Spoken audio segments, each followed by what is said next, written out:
voudrais vous souhaiter la bienvenue parce qu'il y avait plein d'autres choses à faire. Il fait bon, aller prendre un pot dehors, tout ça. Vous avez choisi de venir à cette conférence et on vous en remercie.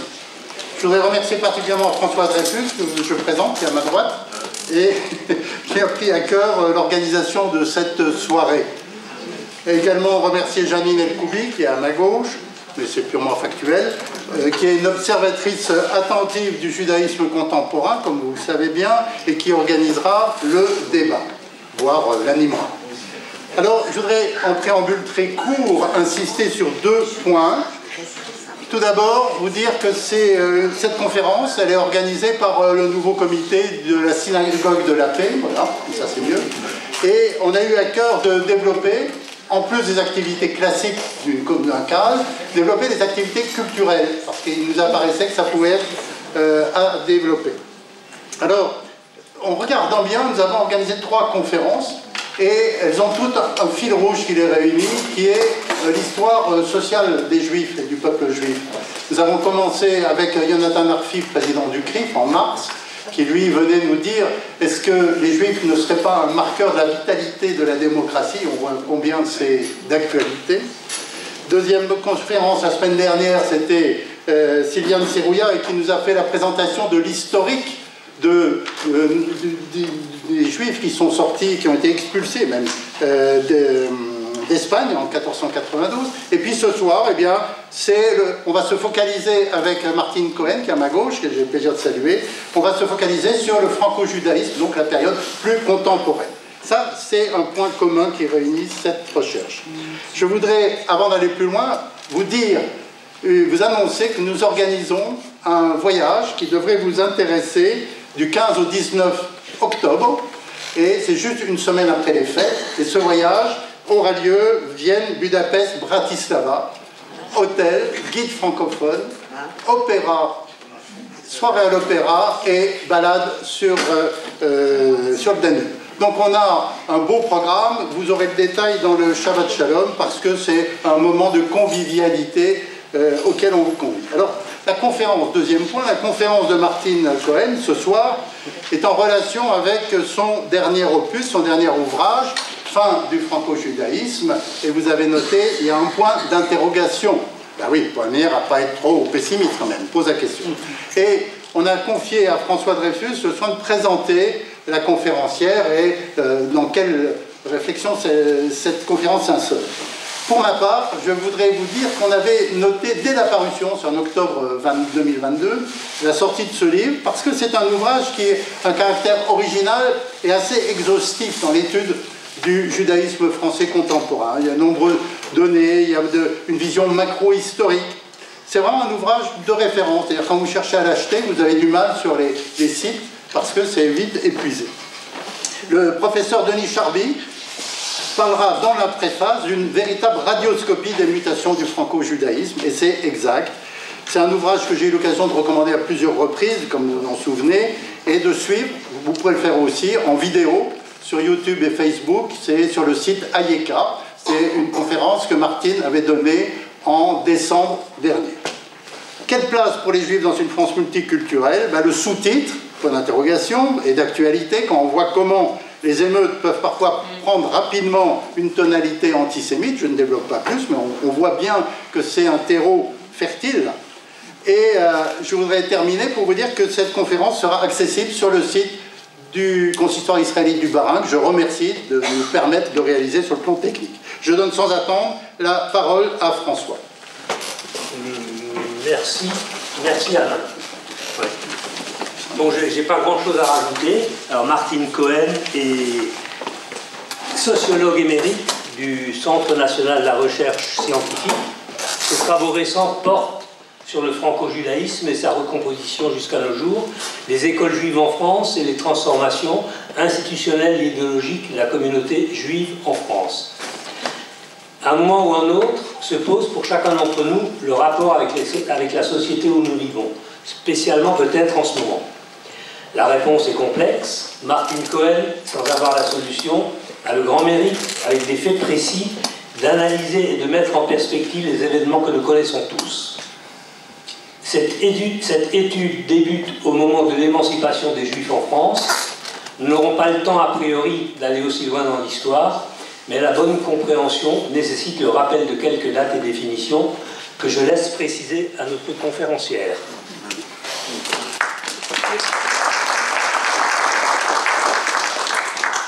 Sans vouloir multiplier les prises de parole, parce que c'est Martine que vous êtes venu écouter, je voulais juste préciser deux ou trois choses, une ou deux choses on va dire. Martine, je vous connais depuis de longues années. Nous avons eu l'occasion de travailler ensemble. Martine m'a eu l'occasion de m'interviewer à Paris.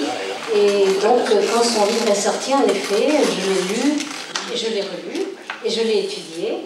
Et je voulais vous dire que nous avions, nous aussi, à notre association, pour une communauté plurielle, nous avions le projet d'inviter Martine, nous étions en contact avec elle, et il se trouve que le consistoire nous a pris les devants, et c'est très bien, parce que c'est vraiment un livre et une étude et des réflexions, et aussi un angle d'approche sociologique, qu'il est extrêmement important de connaître pour se faire une idée plus précise de plus haut également, et en faisant un pas de côté également, pour comprendre comment la société juive a évolué en 2 siècles, donc depuis 1808, date du Sanhédrin et de la création des consistoires, jusqu'au jour d'aujourd'hui. Je voudrais dire que vous avez écrit des livres, beaucoup d'articles, et que vous avez commencé par vous intéresser au christianisme, au renouveau du mouvement charismatique catholique, et pour vous diriger à partir des années 80, si j'ai bonne mémoire, sur le sujet plus précisément de la société juive et du judaïsme, avec, je le répète, un regard de sociologue, un regard extrêmement précieux. Je vais vous céder la parole tout de suite en ajoutant encore un dernier mot, pardon de prendre encore cette petite minute supplémentaire, pour dire que ce livre, Fin du franco-judaïsme, point d'interrogation, quelle place pour les juifs dans une France multiculturelle, comme son nom l'indique et comme on vous l'a dit déjà, c'est une étude de l'évolution de l'histoire de la société juive, de ses différents positionnements. Et dans ces 3 parties, c'est un livre qui est structuré rigoureusement en 3 parties, qui vont épouser les périodes où des changements notoires ont eu lieu. Alors je vais tout de suite vous donner la parole en vous posant une première question. Qu'est-ce que c'est que le franco-judaïsme? Rapidement, parce qu'après il y aura d'autres questions et vous aurez l'occasion de les développer, mais dites-nous ce que c'est que le franco-judaïsme, et puisque nous y sommes, également ce qu'est l'israélitisme, qui est le premier moment de ce franco-judaïsme. Merci. D'abord, merci à tous ceux qui m'ont invité, et à Janine qui modère ce débat. Merci à vous tous qui êtes là aussi, si nombreux. Et j'espère que je vais être à la hauteur de vos attentes. Et puis je voudrais dire que ce livre donne beaucoup d'informations précises, historiques et sociologiques sur la période contemporaine, jusqu'en 2019, 20, 21, ou 22 peut-être encore, parce qu'au moment de la correction des deuxièmes épreuves, qu'on appelle les deuxièmes épreuves pour l'éditeur, donc il y a quelques petites choses que j'ai rajoutées vers la fin, c'était sur le fait que Myriam et Émile Ackerman avaient acquis un local près de la Bastille pour créer leur communauté, par exemple. Ils n'étaient pas encore ordonnés rabbins, ce qu'ils sont maintenant. C'était suggéré dans votre texte. Oui, je le dis, mais parce que je les connaissais depuis 3 ans déjà, ou 4 ans déjà, et donc j'avais parlé d'eux, bien sûr. Mais donc, il ne dit pas tout le contemporain. Mais ce que je voudrais dire surtout, c'est que mon propos est aussi de livrer une série de faits, d'analyses à contester ou à confirmer pour des étudiants futurs. Il y a des questions qui se posent, que je me pose, et je me dis, il faudrait que les étudiants partent sur ce sujet-là. Et donc, on en parlera peut-être pendant le débat ou même dans l'exposé éventuellement. Voilà. Alors, pour répondre à votre question, Janine, la première, qu'est-ce que le franco-judaïsme? Le franco-judaïsme, c'est l'idée pour dire simplement, d'une synthèse, d'une correspondance possible et heureuse entre l'appartenance juive et l'appartenance française. quelle qu'elle soit définie, l'appartenance juive, quelle que soit définie l'appartenance française par ailleurs aussi. Donc c'est une synthèse heureuse. Et chacune des composantes peut évoluer au fil du temps, comme on va le voir. Mais c'est cette idée de... peut-être heureux comme un juif en France, on pourrait dire ça, ou peut-être pas que ça. Aujourd'hui, on ne sait pas si on peut dire heureux comme un juif en France. En tout cas, il y a des juifs qui restent en France, malgré beaucoup de choses, malgré beaucoup de difficultés éventuellement, ou pas de difficultés. Il y a des gens qui sont heureux d'être en France, et quelles que soient les difficultés, je veux dire. Et la première forme du franco-judaïsme, c'est ce que j'appelle, c'est ce qu'on peut appeler le modèle israélite. Alors, pourquoi je distingue les deux? C'est que trop souvent, le terme franco-judaïsme qui a été utilisé depuis, mettons, une quarantaine d'années parmi les personnes engagées ou les analystes, trop souvent ce franco-judaïsme se réfère à l'israélitisme ancien. Qu'est-ce que c'est l'israélitisme pour moi seulement, pour eux aussi, ça pourrait se résumer, si on peut dire, à une formule, patrie et religion. C'était le slogan du consistoire, adopté par le consistoire en 1809, peu de temps après sa création par Napoléon. Donc patrie et religion, c'est la première forme du franco-judaïsme, c'est l'israélitisme, c'est le modèle israélite. Ce n'était pas utilisé uniquement en France, c'était aussi un modèle qui valait dans d'autres pays, en Angleterre, en Allemagne, avec des variantes, avec des modèles un peu différents, mais quand même l'idée d'une citoyenneté du pays où on habite, où on réside, avec une conception confessionnelle, strictement religieuse, si on peut dire, de l'appartenance juive. Religion, patrie et religion. Et cette appartenance juive était secondaire, comme religion, était secondaire par rapport à l'appartenance citoyenne française, ou allemande, ou italienne, ou roumaine. Et dans d'autres pays, ce modèle israélite, il y a un livre qui parle de ces divers modèles israélites, c'est le livre de Patrick Cabanel et Chantal Borde-Benayoun sur un modèle d'intégration avec des études sur plusieurs pays. Et moi j'ai parlé sur la France, mais pas exactement sur ce que je dis maintenant.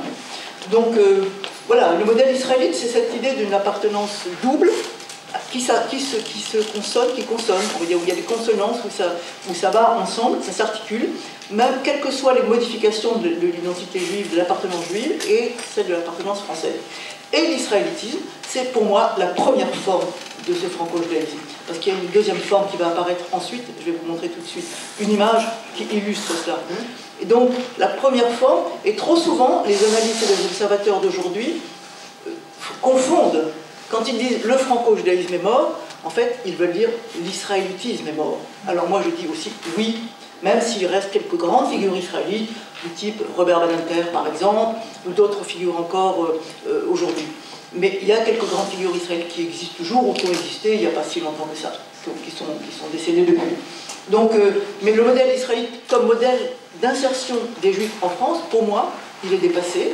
Et le deuxième modèle que j'évoquerai ensuite, c'est, pour moi, j'en vois l'illustration dans cette affiche de l'UEJF. Je ne sais pas si vous la voyez bien. C'est une baguette de pain avec deux drapeaux plantés dessus, un drapeau français, un drapeau israélien, et marqué au-dessus « J'ai deux amours ». Et c'est une affiche qui est apparue sur les rues dans Paris, dans le quartier juif de Paris, le quartier juif, le quartier de la rue des Rosiers, à l'été 1992. Et pour moi, elle illustre très très bien, pas complètement avec tout, très très bien, ce deuxième modèle du franco-judaïsme qui est apparu, où la solidarité avec Israël est très forte, la visibilité de l'identité juive est forte, ce qui n'était pas si fréquent, ce qui n'était pas le cas avant, quand on dit patrie et religion, il fallait rester discret. Donc voilà, c'est la deuxième forme de ce franco-judaïsme. Et dans ma troisième partie, j'étudie les raisons pour lesquelles certains peuvent dire aujourd'hui le franco-judaïsme est mort. Et en même temps, les raisons pour lesquelles on pourrait dire quelque chose d'un franco-judaïsme est peut-être en train de se recomposer. C'est ma troisième partie.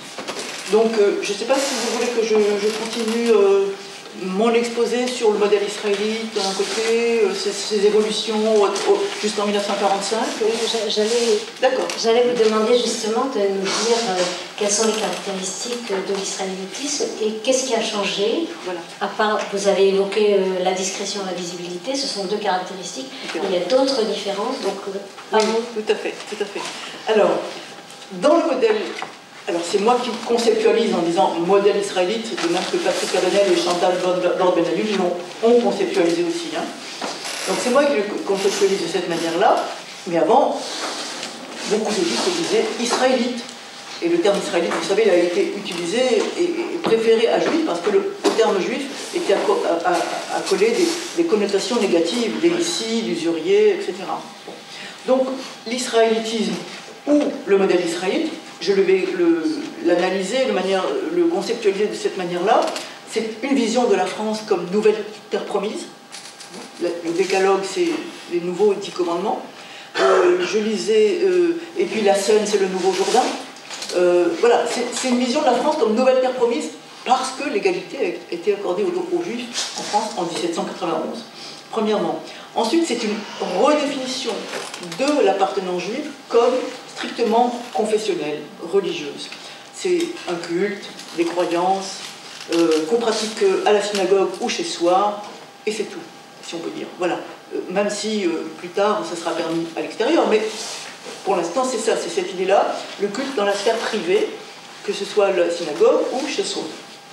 Et avec l'idée qu'il y a une adéquation entre l'appartenance française et l'appartenance juive, parce que les valeurs prophétiques, le judaïsme, c'est d'abord des valeurs prophétiques de charité, d'universalité, d'amour du prochain, et on mettait en avant ces choses-là d'abord, plus que la pratique elle-même, au XIXe siècle, on mettait tout cela en avant, et on disait, c'est finalement, ça rejoint les valeurs de la France républicaine, ou de la France moderne en tout cas. Donc cette adéquation était là. Et le troisième élément de ce modèle israélite, c'est l'élément institutionnel, c'est la dimension institutionnelle, c'est le fait qu'une institution qui s'appelle le consistoire a été créée avec ses délégations régionales pour réunir l'ensemble des Juifs de France, qui, vous le savez peut-être, étaient distingués en 3 nations distinctes avant, les Allemands, comme on disait pour les Juifs d'Alsace-Lorraine, les Portugais pour les Juifs de Bordeaux-Bayonne, et les Juifs du Pape, ou les Juifs du Comtat Venessin, pour les Juifs qui habitaient vers Carpentras, Avignon, etc. C'était 3 nations distinctes, qui avaient chacune leur liturgie, leur tribunaux rabbiniques, leur langue, éventuellement leur langue propre. Voilà. Et donc le consistoire a été cette institution qui a rassemblé toutes ces 3 nations-là et les a rassemblées dans une perspective de pratique religieuse, je dirais modérée, moyenne, c'est-à-dire qu'on pouvait être un juif peu pratiquant, très pratiquant. On était accepté dans la synagogue, dans les synagogues à l'époque, et juste là, il n'y a pas si longtemps. Donc c'est ça, c'est cette institution unique. Et c'est ça qui va changer après avec le deuxième franco-judaïsme. Et son slogan, comme je l'ai dit tout à l'heure, c'était « Patrie et religion ». Alors, il y a eu tout au long du XIXe siècle et jusqu'en 1944 des écarts à ce modèle israélite. Des écarts, pourquoi je parle d'écarts? Parce que quand il y a eu la création de l'Alliance israélite universelle en 1860, quand il y a eu l'affaire Dreyfus en 1894 jusqu'à 1906, et ensuite avec la création du CRIF en 1944, il y avait à chaque fois un élément d'une dimension politique, collective politique, qui était repris. Par exemple, la solidarité internationale de l'Alliance israélite universelle, elle valait pour appeler et pour défendre, avec des comités d'action qui étaient créés dans plusieurs pays d'Europe, l'idée que les juifs de ces pays devaient avoir l'égalité, comme les Français, devaient acquérir l'égalité et devenir des juifs citoyens, ou des israélites citoyens de leur pays. Donc c'était le modèle français qui était censé être exporté. Et dans cette exportation du modèle français d'émancipation, être juif de confession et de citoyenneté française, de citoyenneté de tel pays, ce modèle français exporté il y avait des comités d'action qui voulaient l'exporter et qui voulaient défendre cet objectif d'égalité des droits. Et il y avait une certaine dimension politique qui était, du coup, un certain combat politique qui était mené dans chacun de ces pays-là. Donc il y avait une dimension politique de l'identité juive qui était reprise, mais hors de France. Ce qui était moins le cas avec la question de l'affaire, au moment de l'affaire Dreyfus, où il y a eu la cause de la défense d'un juif pour la justice, rencontrer une cause plus générale, celle de la justice et de la vérité en France, et des intellectuels ou des personnalités non juives qui ont rejoint les comités de défense de Dreyfus. Donc là aussi, une dimension politique, cette fois-ci en France. Et en 1944, quand le CRIF a été constitué, le CRIF a réuni une série d'associations qui étaient constituées hors consistoire, des associations religieuses plus orthodoxes, des associations sportives, des mouvements de jeunesse comme les éclaireurs israélites de France, fondés en 1923. La LICA, je ne sais pas si la LICA, qui a été fondée en 1927, faisait déjà partie du CRIF à ce moment-là. Donc, toutes les actions culturelles, en général, juives, yiddish, de tous les immigrés qui venaient d'Europe centrale et orientale.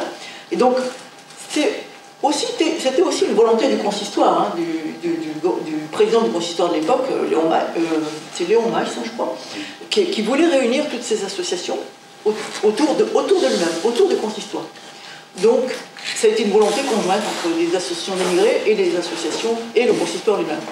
Donc, le CRIF a constitué cette fédération en 1944, mais le président du CRIF, c'était de droit le président du consistoire. Et ça, dans les faits, et ensuite dans les statuts du CRIF qui ont été officiellement adoptés en 1953. Donc, vous voyez, on a un écart au modèle. L'objectif du CRIF était lutter contre l'antisémitisme. Un écart au modèle, donc un aspect politique, hein, un écart au modèle confessionnel, mais en même temps, pas complètement une rupture, puisque le président du CRIF, c'était de droit le président du consistoire. Donc on a écart sans rupture jusqu'en 1944-45. C'est après la guerre que progressivement il va y avoir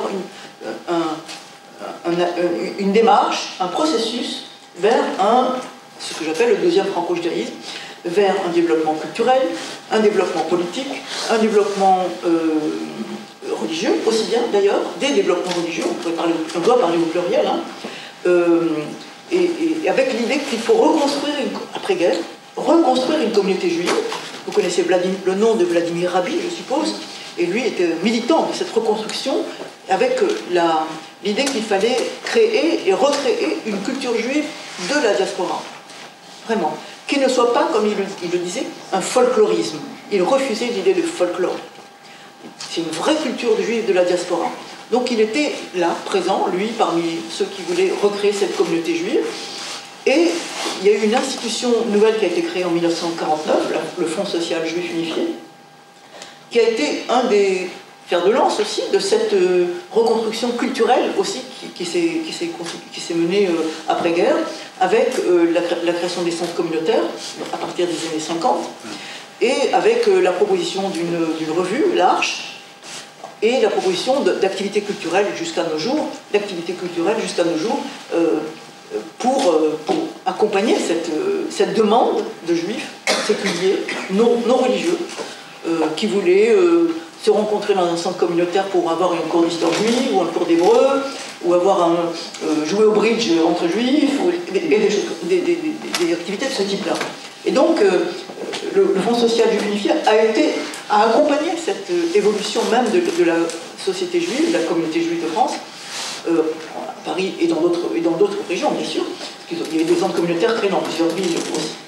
Donc, c'est important ce développement d'un judaïsme culturel qui aujourd'hui donne, on le sait, les festivals de culture juive, les festivals de cinéma israélien, les festivals divers, les colloques d'intellectuels, ça n'existe plus maintenant, mais on va en reparler. Et donc, aujourd'hui, on a des festivals de culture juive, même hors les murs, comme je le dis dans la troisième partie, dans les mairies, sur les places de Paris ou peut-être d'ailleurs encore. Voilà. Donc développement culturel, développement politique aussi. Alors là, il faut parler de la grande date tournante de 1967, où nombre de Juifs pour qui la création d'Israël était importante, comme le philosophe Lévinas, et le philosophe Lévinas, je le dis, je donne un extrait de son article de 1950. En 1950, il a écrit, d'abord son titre c'était Judaïsme privé, et lui il disait dans son article que la création d'Israël pouvait être en effet la condition ou le moteur de la fin du judaïsme confidentiel. Et c'était en 1950 qu'il a écrit ça. Et c'est ce qui va se révéler ensuite. Et on le voit en 1967, pour la première fois, des Juifs de France, c'est pas tout à fait la première fois, mais manifester très fortement leur solidarité avec Israël, vous savez, peut-être déjà, à cause de leur crainte pour la disparition de cet État, mais du fait de cette émotion-là, manifester très fortement leur crainte et leur solidarité avec Israël. Et je rappelle qu'à l'époque, 1967, la société française tout entière, et pas seulement les Juifs de France, était consonnée avec cette idée de solidarité avec Israël, était tout entière préoccupée par la possible disparition de l'État d'Israël. Donc l'opinion publique française était pro-israélienne, si on peut dire, à cause aussi de l'attitude des pays arabes eux-mêmes. Elle était pro-israélienne. Et donc manifester son soutien à Israël en 1967, ce n'était pas du tout faire œuvre de rupture par rapport à l'appartenance française, ni œuvre de double allégeance même, comme on va le dire un peu plus tard éventuellement. Donc cette manifestation a été la première fois, la première occurrence d'une visibilité des Juifs dans l'espace public autour d'une identité autre que religieuse. 1967. Et ça s'est continué après avec les 12 heures pour Israël, qui ont été réunies 3 fois par le mouvement du renouveau juif en France, et puis par d'autres les festivals de culture juive, de films israéliens, les festivals de culture biblique éventuellement, etc.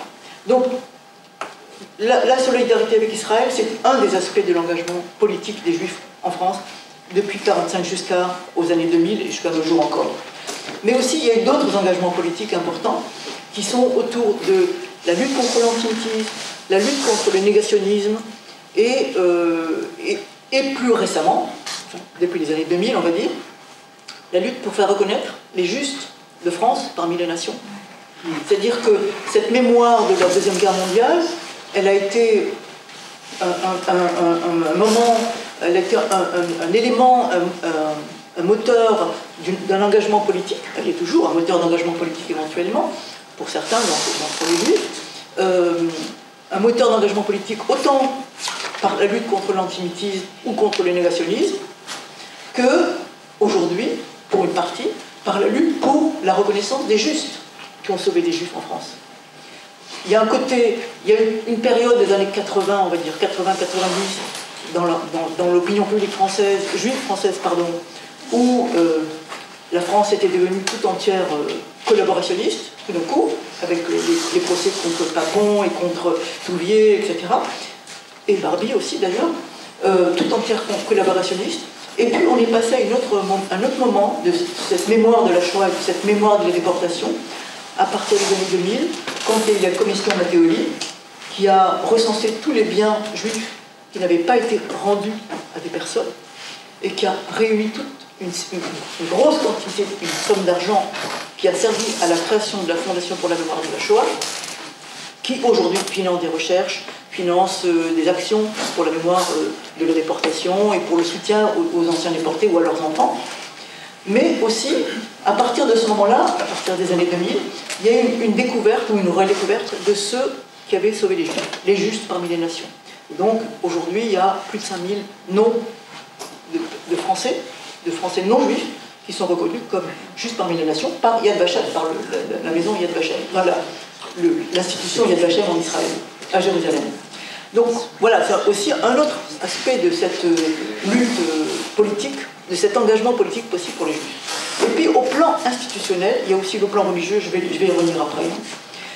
Au plan institutionnel, ce qui est important de souligner, c'est que le consistoire s'est développé, on va y revenir comment, Le Fonds social a développé largement ses activités culturelles et sociales, aussi d'ailleurs. Et le CRIF s'est autonomisé du consistoire. Il a changé ses statuts à la fin des années 70 pour que le président du CRIF ne soit plus de droit le président du consistoire, mais soit élu par les associations fédérées. Donc le CRIF est devenu autonome vis-à-vis du consistoire. Et le premier président qui a été élu, c'était Théo Klein, qui a été un long passé de militant juif, comme il a été président de l'UEJF, il a été donc à l'UEJF, il y a d'autres lieux encore, pendant la guerre de 67 notamment. Et donc Théo Klein, en 1983, a été élu premier président du CRIF. En 1985, il a institué les dîners annuels du CRIF, où il invitait toujours le premier ministre en exercice, quelle que soit sa couleur politique. Et puis, il y avait un échange de discours entre les deux. Il y a toujours un échange de discours entre les deux. Parfois, c'est le président, c'est Sarkozy, je crois, qui a inauguré l'idée qu'il allait venir lui-même à ce dîner du CRIF. Et c'est pas tout, maintenant, c'est pas toujours le président de France qui se rend au dîner du CRIF. Et puis, aussi, le CRIF s'est engagé largement avec le grand rabbin de l'époque, René Sirac, dans l'affaire du Carmel d'Auschwitz, qui a duré de 1993 jusqu'en 93, parce que là, il y a eu une diplomatie à développer avec le cardinal Lustiger et avec le cardinal de Courtrai de Lyon. Ils sont même allés voir le pape Jean-Paul II pour faire en sorte que les carmélites qui étaient installés dans le camp d'Auschwitz puissent sortir du camp d'Auschwitz. Et ils ont obtenu gain de cause.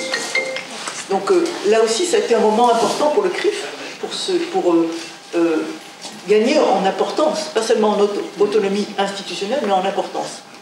Donc du point de vue institutionnel, ce deuxième franco-judaïsme, il se caractérise non seulement par la visibilité politique et l'affichage de cette solidarité avec Israël, mais il se caractérise aussi par une visibilité religieuse.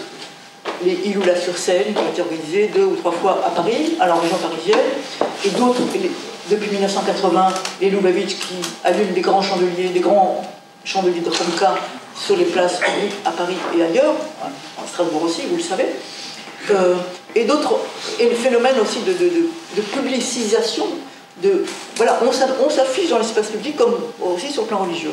Donc visibilité religieuse, politique, culturelle, et 3 institutions, CRIF, Consistoire, Fonds social juif unifié, qui se partagent le travail, si je peux dire, le côté religieux, cultuel, le côté culturel et social, et le côté politique.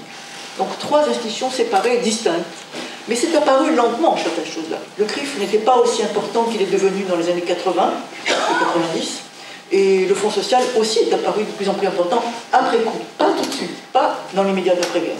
Donc, ce qui fait que quand certains responsables disent aujourd'hui « Ah, il y a eu un Yalta entre les 3 institutions », le Yalta, ça fait référence à juste après-guerre. En fait, c'était pas après-guerre que ça s'est passé, c'est beaucoup plus tard que ça s'est passé. Cette distinction, progressivement, et c'est beaucoup plus tard.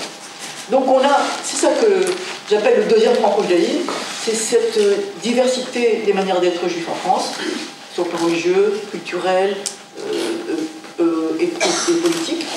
Et cette tripartition institutionnelle, cette répartition institutionnelle de l'action des Juifs en France, sur le plan religieux, culturel ou politique.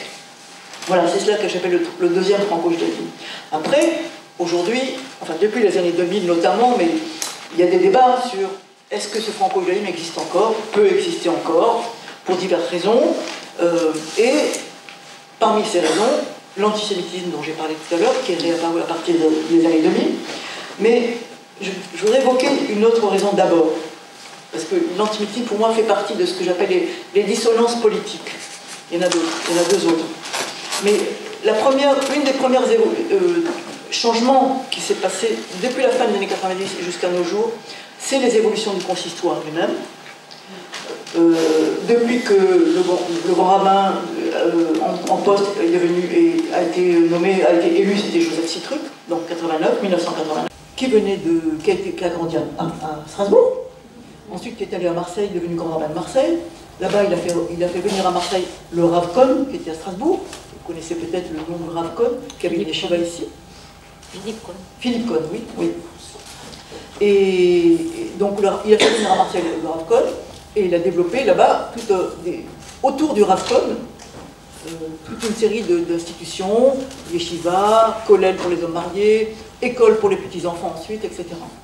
Donc, et ensuite, il est devenu grand rabbin de France. Depuis qu'il est devenu grand rabbin de France, il a introduit en France, dans le consistoire, je veux dire, un courant qui n'y était pas avant, un courant qu'on appelle l'ultra-orthodoxie. C'est-à-dire des gens pour qui ce qui importe, c'est l'étude religieuse et l'étude religieuse seulement. Pas question de faire de la philosophie, pas question de faire des maths, la physique, on en a besoin, l'informatique, on en a besoin. C'est instrumental. Mais tout ce qui est les savoirs profanes, la philosophie, la littérature, ça ne les intéresse pas. C'est ce courant de l'ultra-orthodoxie qu'il a introduit dans le consistoire, au sein du consistoire, et avec une série de règles plus rigoureuses à l'intérieur des synagogues consistoriales. Ça n'a pas été accepté toujours. Règles plus rigoureuses, c'est-à-dire, par exemple, les mamans juives n'avaient plus le droit d'apporter dans la synagogue leur petit gâteau au moment de la bar mitzvah de leur fils, ou du mariage de leur fille, par exemple. Donc, parce que suspicion sur la cacheroute, stricte ou pas, de cette famille juive, ou de toutes les familles juives, a priori.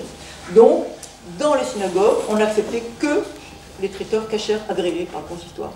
Et donc, plus de petits gâteaux des mamans juives, des mères juives. Je souligne ça parce que c'est un aspect très concret comme ça, je veux dire, qui n'a pas été beaucoup souligné en général. Bon, donc la cacheroute dans la synagogue. Ensuite, la séparation entre hommes et femmes. Elle devait être plus stricte. Monter la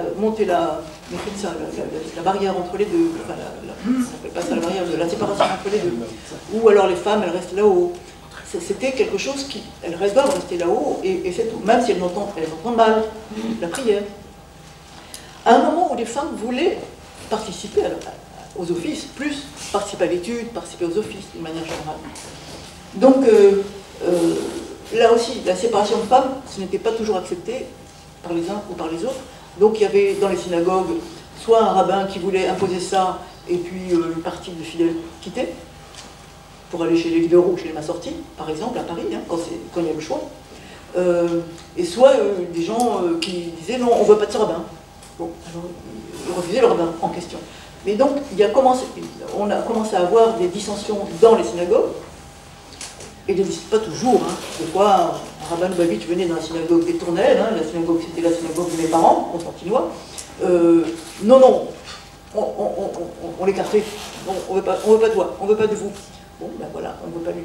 Mais pas toujours le cas. Donc certains devaient quitter, et se sentaient obligés de quitter la synagogue parce qu'ils n'étaient plus acceptés comme tels, ou parce qu'ils n'étaient pas d'accord avec la séparation de femmes, etc. Et donc, ces dissensions au sein du consistoire, ça a apporté un effet.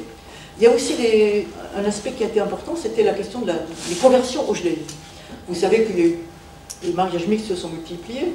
Ils n'étaient pas tous dans l'idée que la mère ou le père voulaient quitter le judaïsme. Certains voulaient se convertir au judaïsme. Et dans ce cas-là, ils allaient voir le consistoire, et le consistoire disait non, on ne se marie pas par intérêt dans le judaïsme, on ne se convertit pas par intérêt dans le judaïsme. Alors, c'est pas seulement qu'ils disaient non, mais ces demandes-là étaient très mal accueillies. Moi, j'ai entendu à Paris, dans un centre communautaire, un débat sur le sujet. Faut-il ouvrir les portes du judaïsme dans les années 90? Et là, il y a eu des témoignages, la salle était pleine dans le centre communautaire, des témoignages d'accueil très froid et très désagréable, très humiliant pour des parents qui voulaient faire convertir leur enfant ou se convertir eux-mêmes, la mère ou le père. Donc, il y a eu une difficulté au consistoire, vraiment. Ce qui fait que des gens ont quitté éventuellement. Donc l'évolution même du consistoire, qui s'est orthodoxisé, rarédisé, si vous voulez, fait qu'on se dit le consistoire n'est plus ce qu'il était. Et c'est un des aspects, à mon avis,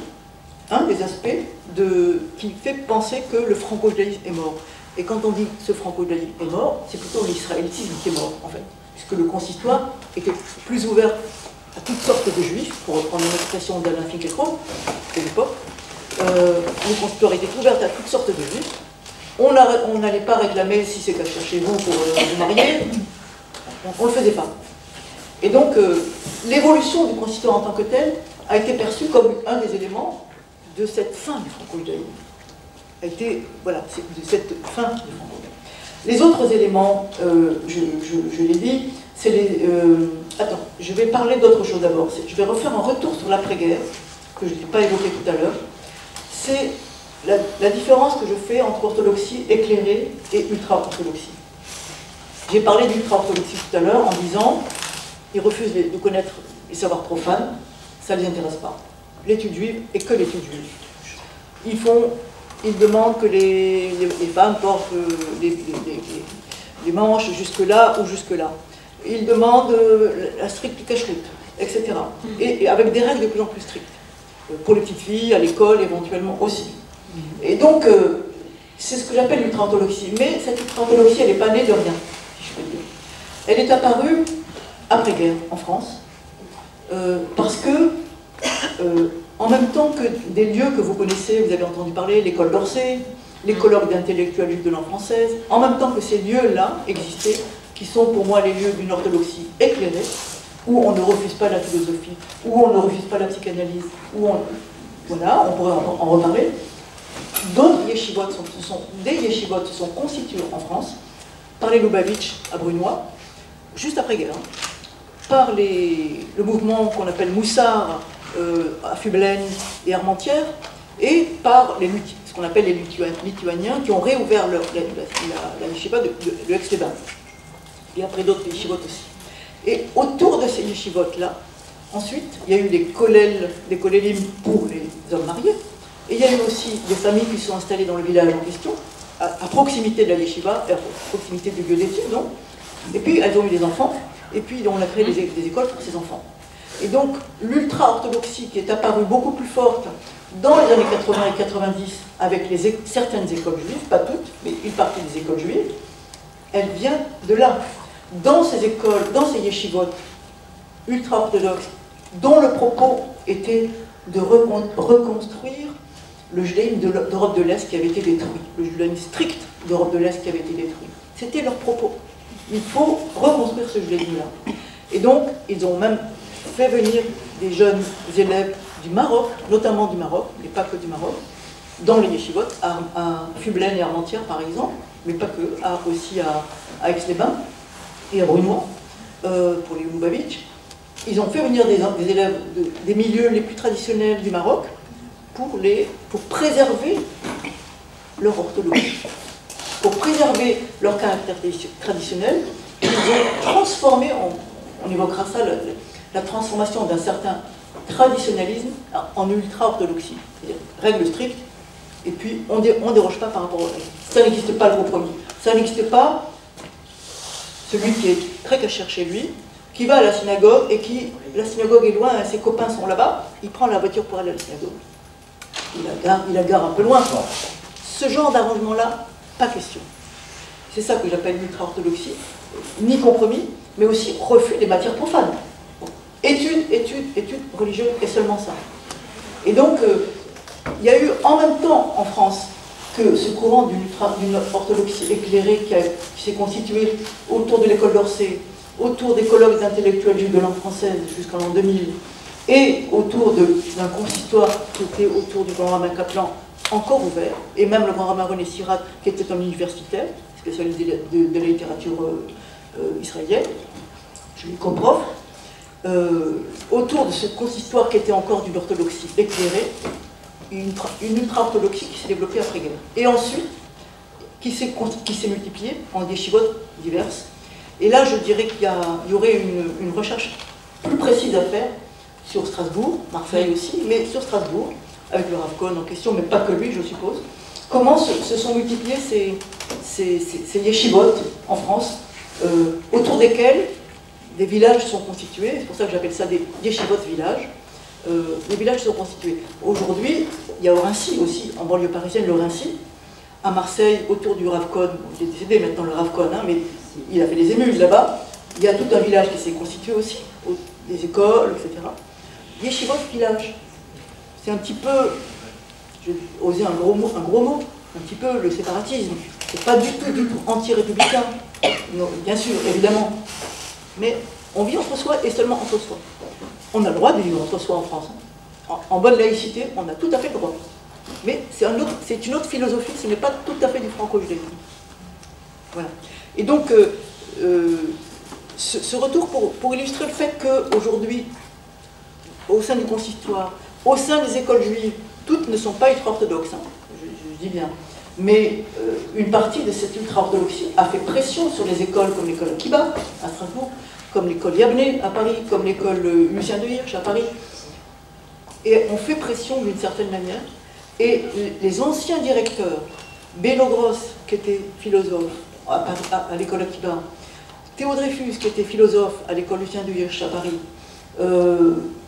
Marcus Cohn, qui était aussi, pas que philosophe, il avait un savoir des langues araméennes et arabes, etc., très important. Quand lui qui a créé l'école Maïmonide en 1935, le lycée Maïmonide, et il y avait un troisième, et Yavneh Picard, les Picards, philosophe aussi bien.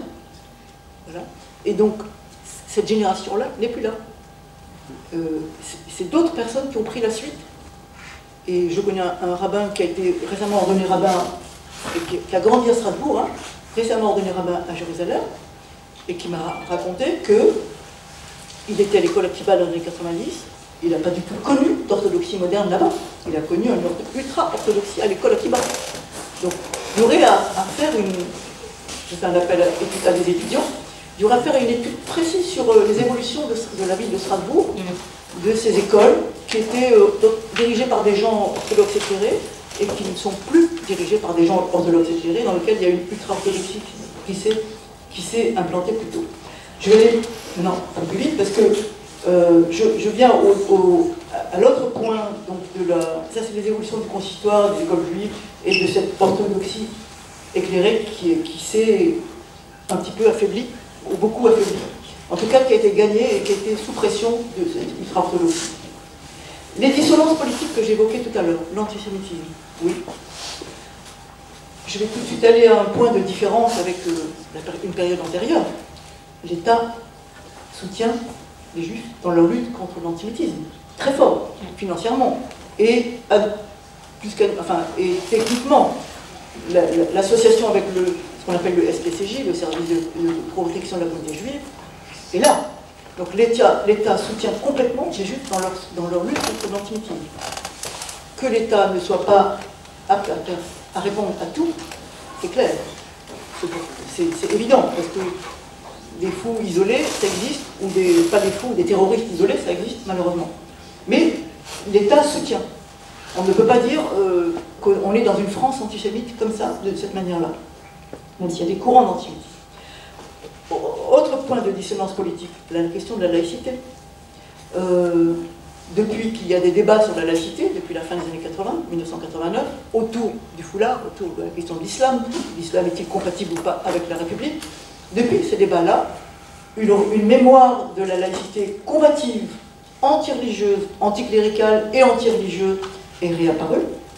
Et donc, beaucoup de laïcs patentés, de gens qui se disent laïcs, sont absolument craintifs et peureux, même vis-à-vis de toute expression publique de la religion, qu'elle soit musulmane ou juive, ou autre chose, ou catholique. Donc, mais là, ça a des répercussions sur le monde juif aussi. Et toute dérogation, parfois c'est accepté, hein, des dérogations à telle date de concours, ou telle fréquentation de l'école au moment d'un Shabbat ou d'une fête religieuse. Des dérogations qui étaient acceptées individuellement, au cas par cas, auparavant. Parce qu'on savait très bien, et on le sait encore aujourd'hui, que ces dérogations ne sont pas réclamées au nom d'une lutte contre la République française. On le sait. Pas du tout.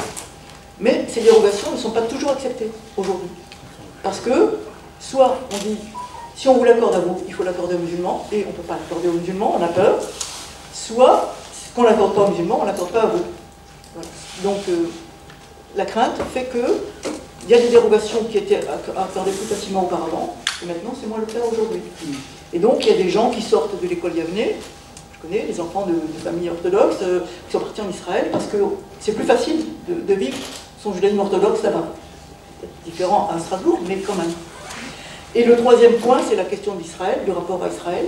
Alors, les choses sont encore plus compliquées aujourd'hui avec le nouveau gouvernement israélien, mais cette question, l'opinion publique française, au fur et à mesure des années 2000, des années 90 et jusqu'à nos jours 2000, 2010, 2020, l'opinion publique française est devenue de plus en plus, d'abord interrogative, critique vis-à-vis de la politique israélienne qui voulait faire la paix à un moment donné en 1993 et du coup, tout d'un coup, ne peut plus faire la paix, d'un côté. Et aujourd'hui, c'est tellement, aujourd'hui ou depuis pas mal d'années à mon avis, c'est tellement l'impasse, c'est vu comme tellement une impasse, on ne sait plus comment s'en sortir. Je dirais que même les Juifs de France, moi, on ne sait pas quelle solution il faut inventer. Les Israéliens et les Palestiniens devraient l'inventer eux-mêmes, à mon avis. C'est à eux de le faire. Advienne que pourra, indifférence. On ne sait plus quoi faire. En France, l'opinion publique, il y a des courants qui sont créés, remontés pro-palestiniens et pour une partie anti-israélien, mordicus. Mais pas tout le monde. L'opinion publique française, je suis très étonné, depuis l'élection du nouveau gouvernement, pas l'élection, mais la nomination du nouveau gouvernement, est très peu vindicative vis-à-vis d'Israël, très peu critique vis-à-vis d'Israël. Je suis très étonné moi-même. Mais parce que on ne sait pas quoi faire avec cette situation. Comme une partie des Israéliens ne savent pas quoi faire. Certains manifestent, certains ne manifestent pas. Bon. Donc l'opinion publique a évolué, et par rapport à ça, pour les Juifs de France, ça devient difficile d'être à la fois soutien d'Israël et dans une société française qui a du mal avec cet Israël-là, qui mène cette politique. Donc on a des dissonances politiques. Et troisième aspect de cette fin possible, cet argumentaire pour la fin du franco-judaïsme, je dirais plutôt pour la fin de l'israélitisme, surtout, c'est les dissensions entre le CRIF et le consistoire. Depuis 2004, le consistoire a quitté le CRIF, parce qu'il voulait plus de voix, plus de sièges au sein du CRIF, ce qui a été refusé, et donc depuis, il n'a pas rejoint le CRIF. Et le consistoire prétend être le meilleur représentant des Juifs en France que le CRIF. Donc dissension entre ces deux institutions. C'est un des aspects aussi, je dirais plutôt, c'est une atteinte c'est peut-être la deuxième forme de franco-judaïsme qui est atteinte ici. Là. Maintenant, moi je donne des arguments pour le fait de dire qu'on pourrait dire qu'il y a peut-être des éléments de recomposition d'un autre franco-judaïsme à inventer aujourd'hui. Un de ces éléments, c'est le pluralisme religieux. Pluralisme religieux parce que les courants libéraux et massortis se sont développés. Ils ne sont pas numériquement aussi importants que le courant mainstream, consistorial, mais ils se sont largement développés. Ils sont extrêmement visibles dans l'espace public, notamment grâce à la vedette qui est devenue Delphine Orviller, bien sûr, et pas seulement elle, mais d'autres personnalités sont connues aussi, pas forcément connues médiatiquement, avec un grand écho médiatique comme Delphine Orviller, mais je prends Pauline Bèbe, la première femme rabbin, qui a été ordonnée en 1990.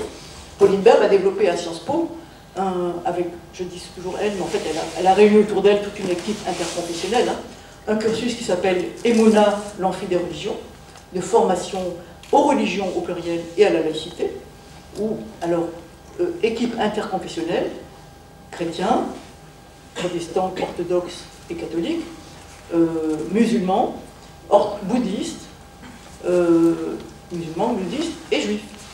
Et parmi les juifs, elle-même bien sûr, mais aussi Moshe Levin, le conseiller spécial du grand rabbin Corsia. Donc, un rabbin du consistoire qui s'associe avec Pauline Bèbe dans ce cursus Emouna, pour préparer tout le programme de formation, 18 journées dans l'année de formation pour des clercs et des laïcs, des non-clercs, musulmans, catholiques, chrétiens, juifs, bouddhistes. Donc, ce cursus Emouna depuis 2016 a le soutien total de l'État, comme d'autres cursus de formation à la laïcité d'ailleurs, et le soutien de l'État, et est extrêmement connu. Et il y a plus de 200 personnes, plus de 250 personnes qui sont passées depuis 2016 dans ce cursus, qui comprend à chaque fois environ 35 personnes, juifs et autres. Et il y a un film qui a été tourné autour de ce cursus d'ailleurs, pour la première promotion, qui s'appelle Dieu à l'école de la République, je crois que c'est belle comme ça, qui est passé à la télévision il y a quelques années. Voilà, donc je donne cet exemple parce que Delphine Ruller est très connue, mais Pauline Bev est aussi connue, et d'autres rabbins sont connus, qui sont aussi, parce qu'ils sont engagés dans les dialogues interreligieux, avec des chrétiens et des juifs, et des musulmans. Donc les rabbins Massorti, pour prendre l'exemple. Et donc, pluralisme religieux, et qui se manifeste, qui est connu des pouvoirs publics, au niveau de l'État, au niveau des communes, Paris et autour, et qui est connu. On les connaît, on les soutient même au niveau du ministère des Affaires étrangères, parce qu'on sait qu'en Belgique, en Italie, même à Columbia University, on dit « Ah, on aimerait bien avoir votre cursus de la même manière chez nous ». Donc il y a de la demande, même à l'étranger. Et donc le ministère des Affaires étrangères les soutient dans cette démarche-là. Donc pluralisme religieux et qui se manifeste encore plus avec la création toute récente d'une petite communauté orthodoxe moderne, ou orthodoxe et moderne, comme ils se disent aussi, autour de Émile, vous les connaissez je pense, Émile et Myriam Ackerman, un jeune couple, qui ont été ordonnés rabbins il n'y a pas très longtemps. Ils sont sur Paris, et ils ont lancé leur communauté, même avant d'avoir été ordonnés rabbins, parce qu'ils ont une fibre de jeunes, avec les réseaux sociaux, avec le modèle américain qu'ils ont incorporé aussi bien, et donc les réseaux Facebook, Instagram, etc. Bon, ça marche bien, WhatsApp aussi, bien sûr. Et donc, voilà, une communauté orthodoxe moderne dans laquelle, récemment, il y a eu une petite fête pour l'organisation des deux rabbins, Marie et sa femme. Et moi, je dis que, en fait, ils sont apparus à un moment donné. Quand j'ai entendu parler d'eux, j'ai dit « Ah, bon, c'est eux qui vont cristalliser quelque chose. » Parce que moi, je voyais les expériences de Joël Bernal, qui a créé en 2012 le Beth Midrash Lanashi, où Janine a enseigné. Je ne sais pas si vous enseignez toujours là-bas. Non. Non. A enseigné. Enfin, de temps en temps, mais plus régulièrement. Voilà. Donc, maison d'études au féminin, en 2012. Liliane Vanna, qui a commencé à faire des lectures publiques pour des femmes, par des femmes, je veux dire, de textes, d'abord des Megillot, et maintenant dans la Torah. Il faudrait que j'aille voir de près comment ça se passe dans sa communauté. Elle a créé une petite communauté qui s'appelle Lecture Sefer. Sefer, c'est le livre, lecture du livre. Donc, ou Sefer Torah aussi, ça peut être Sefer Torah, le livre de la Torah. Donc, elle a créé il y a 3 ans de ça, elle a créé cette communauté-là, qui se réunit une fois par mois. Et puis, il y a eu des cercles d'études comme Pitbull, comme Politique, qui sont créés autour de jeunes qui disaient « Mais nous, on voudrait créer une étude de qualité et aussi ouverte aux disciplines profanes. » Et qui prenaient parfois le modèle École d'Orsay. Donc, des groupes d'études comme ça qui sont créés, je me suis dit « Ah, tout un milieu existe. » Et je percevais qu'il y avait, chez des gens qui sont orthodoxes, pratiquants orthodoxes, une demande pour autre chose que le consistoire, que le modèle consistorial, tel qu'il était devenu. Et donc, cette demande-là, finalement, je pense, les Ackerman, comme je l'appelle, pardon, mon papa qui est là, les Ackerman la cristallisent d'une certaine manière. Ils sont assez charismatiques pour attirer le monde, attirer beaucoup de jeunes, et ils la cristallisent d'une certaine manière. Et donc, voilà, il y a eu beaucoup de presse autour de leur ordination, de leur nouvelle communauté. Et donc, on peut imaginer qu'ils vont continuer à grandir et à peut-être susciter d'autres vocations d'orthodoxie moderne. Et je dirais, Liliane Vanna, si elle ne se dit pas orthodoxe moderne, mais elle l'est de fait. Elle se dit orthodoxe tout court. Bon, je ne vais pas rentrer dans le détail, mais il y a toute une constellation de monde orthodoxe qui existe aujourd'hui, en France, en Israël, aux États-Unis. Certains qui sont avec un minyan participatif, c'est-à-dire que les femmes participent au minyan, mais elles ne sont pas comptées dans le minyan. D'autres avec un minyan égalitaire, chilyoni, c'est pas pareil. Donc toute une constellation d'orthodoxie d'une part, et d'orthodoxie moderne même, avec des nuances. On monte la Mechitza jusque-là, on monte ou pas. Voilà. Et là, il y aurait des choses moi j'ai l'intention un peu d'aller regarder de près un petit peu les concept art que j'ai pas eu le courage d'aller voir encore le samedi matin, bon. Et donc, d'aller voir de près comment ils se distinguent les uns des autres. Ils se disent tous orthodoxes, ils se disent tous orthodoxes et modernes, éventuellement, mais chacun avec ses différences. Voilà. Donc, pluralisme religieux, c'est important. Ça fait partie, à mon avis, d'un des éléments de recomposition de la franco-judaïsme en France.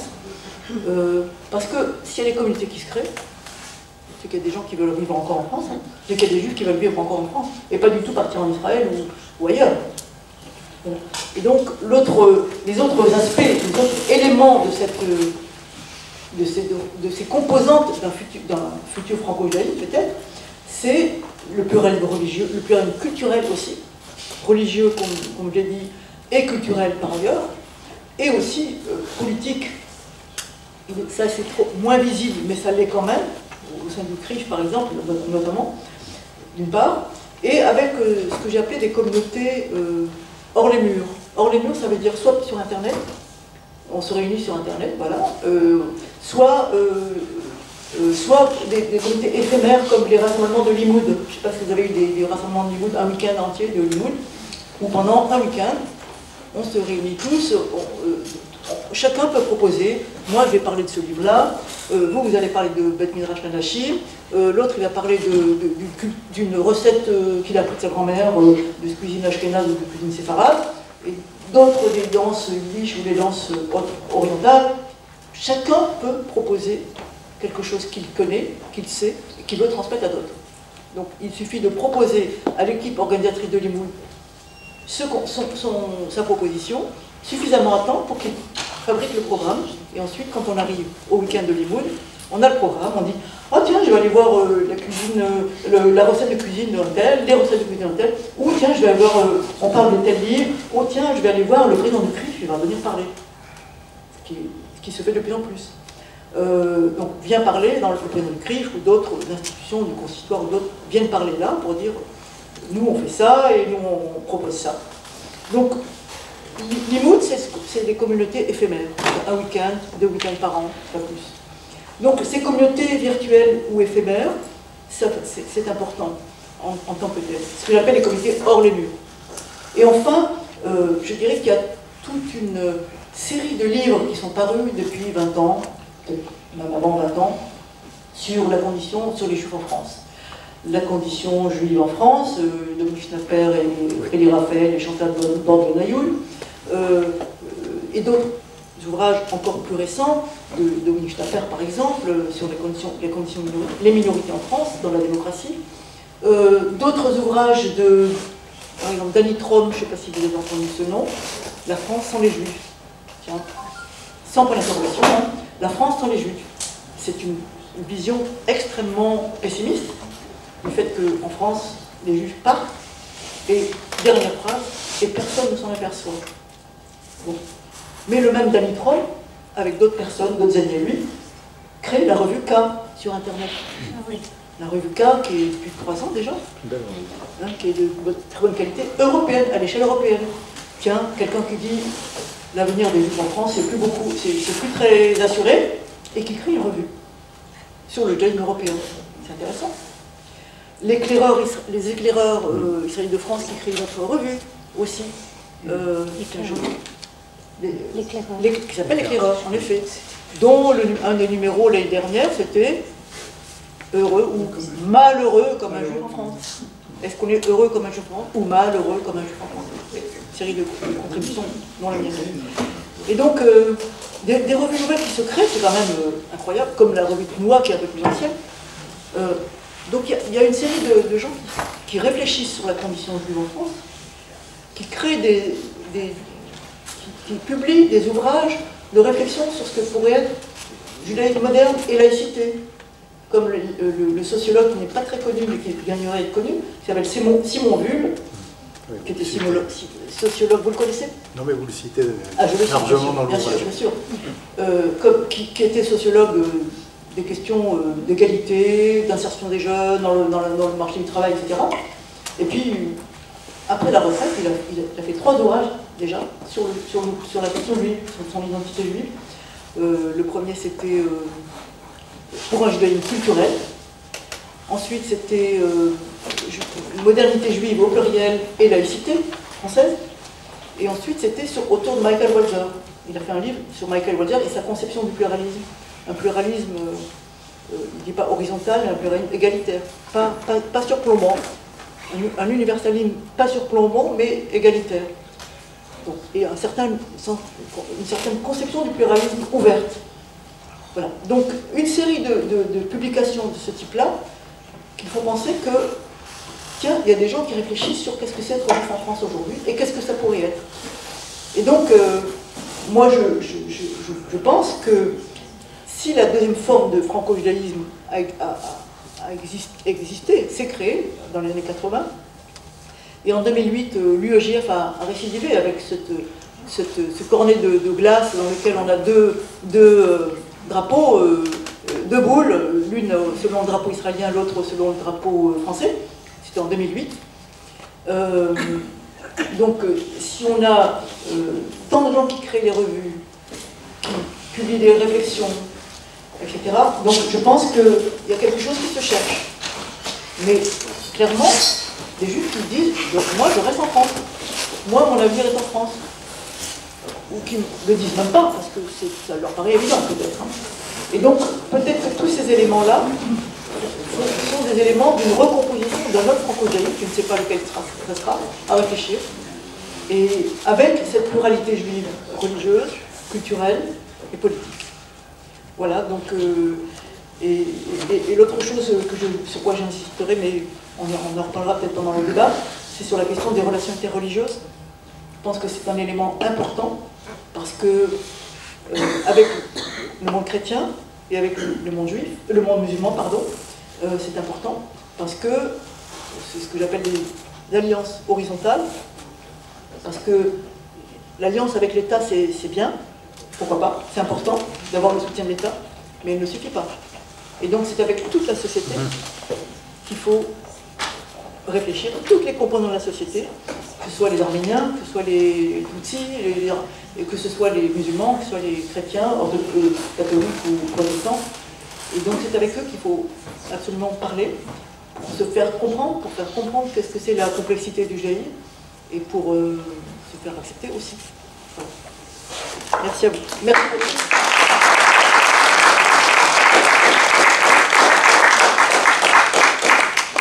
Merci beaucoup pour cet exposé, dans lequel je n'ai pas eu besoin de vous poser de questions, parce que vous avez abordé toutes les questions que j'avais préparées pour les poser, mais c'est très bien. Alors je pense que je vais assez rapidement céder la parole aux personnes de la salle qui voudront sûrement poser des questions. Les questions, à mon avis, ne manquent pas. Et je conclurai après. Alors.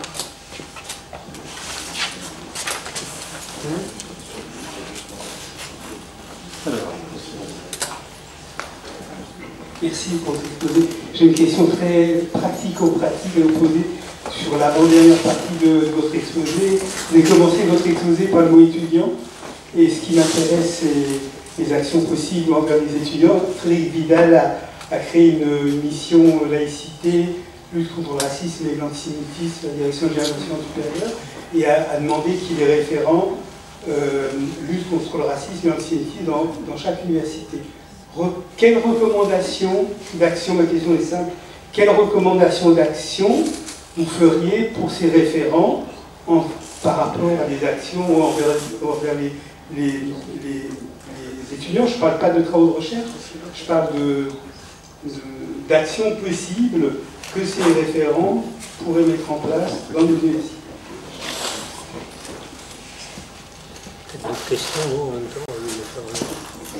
Ma réponse sera brève. Si on veut lutter contre l'antisémitisme, il faut aussi lutter contre tous les racismes. Oui, racisme et ganisme, on est bien d'accord. Absolument. Parce que isoler l'antisémitisme, avec sa spécificité, ça n'aide à rien. Lutter contre tous les racismes. Et il y a des associations, c'est pas dans mon livre parce que c'est plus récent, qui se sont constituées dans ce sens-là, récemment. C'est petit, hein. Le RAR, réseau d'action contre l'antisémitisme et tous les racismes. C'est un tout petit groupe, vous savez. Il y a aussi une association qui s'appelle les Guerrières de la Paix, qui réunit plusieurs femmes de plusieurs communautés, juives et musulmanes au départ, mais pas que. Voilà, donc moi je suis absolument persuadée de cela. La seule recommandation, c'est ne pas oublier les autres formes de racisme. Et je viens d'écrire, moi je suis abonnée à la newsletter du CRIF, donc j'ai reçu la dernière, ou l'avant-dernière, lutte contre l'antisémitisme, et moi j'ai écrit quand est-ce que le CRIF considérera que les contrôles aux faciès et autres violences contre les jeunes aujourd'hui, de la part de la police ou d'autres, c'est aussi des petits colibris dans la mine qui indiquent l'état de notre République n'est pas bon. Quand est-ce qu'on ira autre chose que l'antisémitisme, c'est le critère de l'état de la République. Il n'y a pas que l'antisémitisme, le racisme aussi. Mais concrètement. Voilà. Concrètement. Concrètement. Qu'est-ce que vous posez à ces références comme petite action? On est tout à fait d'accord, racisme, mais est-ce que vous auriez des recommandations d'action pour les étudiants dans les universités?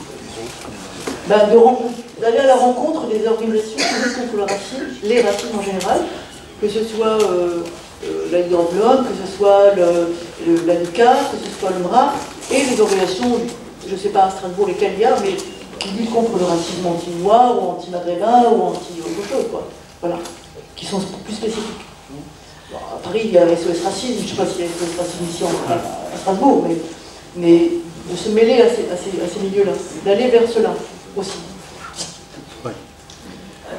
Il y a une question de François. Oui, enfin, là on parle antisémitisme, et j'aurais bien aimé que vous parliez un petit peu aussi des différentes formes d'antisémitisme qui nous touchent tout le temps. Hein, ce qu'est le vrai racisme qui ne concernerait prioritairement que les populations maghrébines et noires, et qu'elles seraient stigmatisées par les accusations d'antisémitisme à leur égard. C'est une forme d'antisémitisme. Et c'est peut-être encore plus compliqué, puisqu'il y a un antisémitisme en France, qui elle-même ne serait pas, la France ne serait pas antisémite. Et paradoxalement, cela prouverait le pouvoir des Juifs. Et il y a plusieurs formes d'antisémitisme qui sont latentes. Et j'aimerais bien, si ça va, que vous en parliez relativement brièvement, si c'est possible. Est-ce qu'on pourrait peut-être regrouper les questions? Parce Il y a une autre question. C'était sur le même thème? C'était juste pour faire une remarque que la LICRA, l'objet de la LICRA, c'est la lutte contre le racisme et l'antisémitisme. Oui, je sais. Donc il y a quand même un mélange qui est fait en tous les cas à travers des associations. Et c'est certainement pour des raisons historiques aussi que les gens ne se mêlent pas encore, que ces deux combats avancent en parallèle. Et je me permets juste de vous rappeler que lorsqu'il y a eu les manifestations après les vrais crimes antisémites, dont je pense à Sarah Halimi, mais même avant, lorsqu'il y avait des manifestations en tout cas à Strasbourg, les Juifs étaient bien seuls. Lorsqu'on a tué des Juifs parce qu'ils étaient Juifs, le jeune Halimi, pas Sarah Halimi, je me rappelle très bien de la manifestation, il y avait quasiment que des Juifs. Donc, vous avez raison dans le principe, mais concrètement, les choses sont compliquées. Vous avez d'autres questions? Je me permets de rebondir sur cette idée de lutter contre le racisme et l'antisémitisme. Moi, j'ai grandi avec SOS Racisme dans les années 80-90. Hein, on est tous notre petit badge de main jaune. Maintenant, franchement, je ne sais pas si tout le monde se sentirait à l'aise de se retrouver dans les mêmes associations, si les jeunes juifs d'aujourd'hui, les jeunes musulmans d'aujourd'hui pourraient mener les combats qu'on a menés à l'époque. Je ne sais pas si ça serait possible des deux côtés. Et je pense que c'est là quand même une rupture dans cette société communautariste. Oui. Du fait des phénomènes de radicalisation. Oui.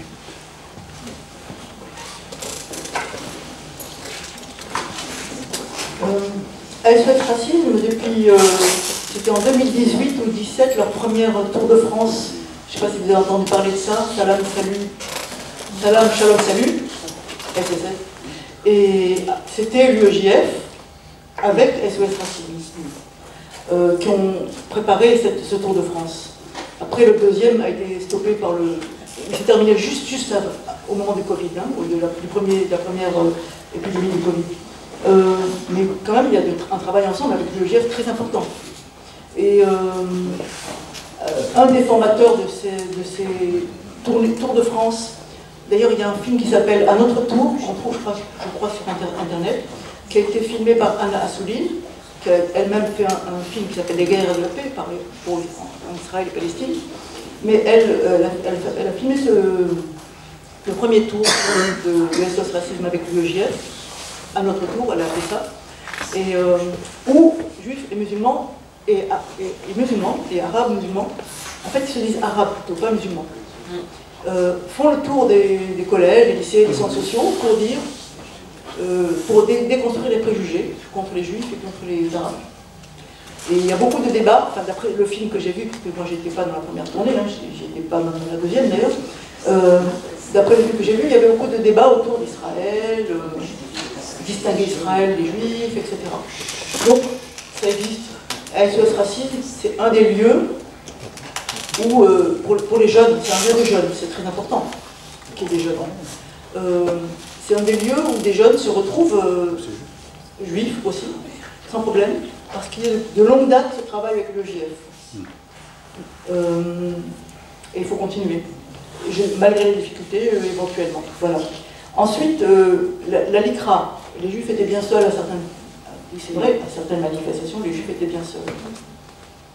Je pense que parce que, je ne sais pas si on peut dire que c'est une explication, hein, mais je pense que des juifs sont investis individuellement dans des associations antiracistes, l'ICRA, l'EDH et autres, ou SOS Racisme aussi, individuellement, comme individu, quoi, comme juifs, mais individu.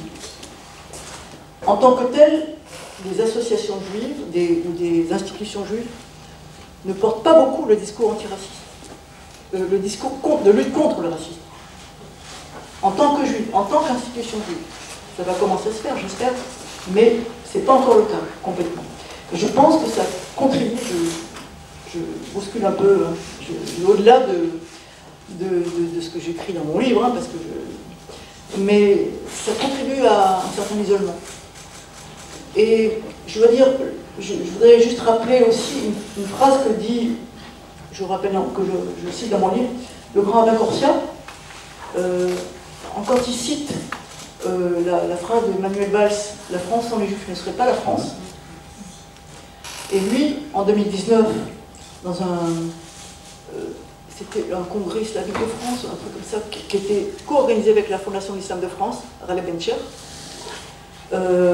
et la Ligue islamique mondiale aussi, par ailleurs, qui n'était pas tout à fait fréquentable, considéré comme fréquentable, mais c'était co-organisé, et lui est intervenu là, et le Rabbin Sarfati, qui a lancé l'association AJMF, Amitié Judéo-Musulmane de France, ils sont allés les deux là-bas, et le grand Rabbin Corsia a dit « La France sans les musulmans serait de la France, et sans les chrétiens serait de la France ». Et il le répète à d'autres occasions. Je pense que si un homme politique disait ça, ça ferait du bien à la France, et à nous tous, en général. Malheureusement, ce n'est pas le cas, mais je le répéterai autant de fois que possible.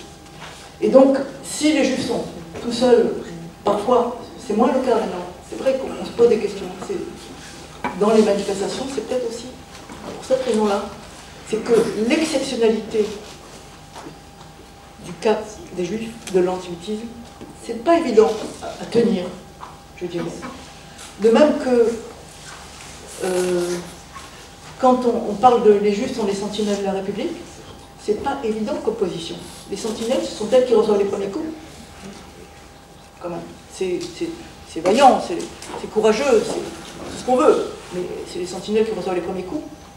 Moi, j'aspirerais à ce que les Juifs soient une minorité parmi d'autres, plutôt qu'une sentinelle. Ou le seul colibri dans la mine qui indique que la République ne va pas très bien. Parce qu'il y a d'autres colibris, malheureusement. Mais ça, c'est un point de vue très engagé. Là. Je ne vais pas jusque-là dans le bouquin, mais... Après, il y avait d'autres à dire, différentes formes d'antisémitisme. Différentes formes d'antisémitisme. Oui, il y a différentes formes d'antisémitisme, de l'extrême droite, de certains milieux musulmans, pas tous, de certains milieux musulmans, et quoi d'autre encore, de la droite classique, des préjugés classiques, les juifs ont le pouvoir, les juifs ont l'argent. Et c'est quelque chose de paradoxal, pas évident à penser, qui est à la fois des préjugés qui sont encore répandus, comme les juifs ont trop de pouvoir ou les juifs ont trop d'argent, en même temps qu'il y a une forte acceptation sociale des juifs en France, d'une manière générale, refus de l'intolérance vis-à-vis d'eux. C'est pas évident à penser. Je ne sais pas si on a la solution de cette équation contradictoire, mais oui. Et par rapport à l'extrême droite, je pense qu'il y a des alliances à faire avec les milieux arabes, musulmans et autres, protestants ou autres. Et donc là, c'est très, comment dire, c'est très sensible, parce que l'extrême droite, comment dire, reprendre l'élan depuis quelques années, vous le savez, des groupes d'extrême droite. C'est pas Marine Le Pen qui est très circonspecte quand elle parle, c'est des groupes qui se sentent légitimes à casser ou à faire des échauffourées, etc. Et donc, ils vont se sentir de plus en plus légitimes si ça continue en ce sens-là. Et si l'État ne met pas un holà là-dessus. Vous ne parlez pas de l'extrême gauche, le courant mélanchoniste ou pas? L'extrême gauche. gauche. Aussi dangereux que... Vas-y. Oui, je suis étonné que vous n'abordiez pas le courant, enfin de l'extrême gauche, le courant mélanchoniste, qui me paraît quand même être une source d'antisémitisme. Il y a une question derrière, peut-être sur le même thème d'ailleurs. Sur les mains tombées au même moment. Des questions que je me pose, il se trouve que par beaucoup de raisons, je travaille beaucoup avec les Allemands. Avec, pardon? Avec les Allemands. Les Allemands. Les Allemands ont monté dans chaque région une Landeszentrale für politische Bildung, également une centrale Bundeszentrale für politische Bildung, où ils s'occupent de ces problèmes. C'est-à-dire qu'ils mettent les jeunes en relation, ils mettent des visites, ils font ça, ils font ce boulot. Alors, c'est évident que quand on a vécu l'hystérisme, on a ce genre de réaction.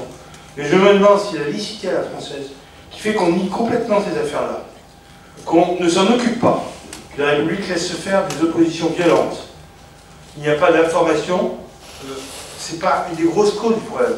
Je pense que, est-ce que le modèle allemand qui prône, qui met en œuvre avec beaucoup d'argent, je suis assez souvent, en tant que représentant du judaïsme alsacien, français, etc., je suis le seul français engagé là-dedans, est-ce que c'est pas quelque chose qui nous manque? Ils ont, par exemple, vous avez un exemple, ils ont un centre de congrès à Stuttgart à 60 chambres. On les a reçus gratuitement, etc., etc., etc. Donc il y a vraiment un travail. Est-ce que la République française ne devrait pas sortir de sa position? Est-ce qu'on n'aurait pas essayé de dire c'est fini? C'est aussi à l'État de se préoccuper de ça. Et peut-être qu'on aurait pas de gagner dans les rues, on aurait peut-être pas de question. J'ai dit. Il y a une question derrière, et puis on pourra peut-être réunir les trois.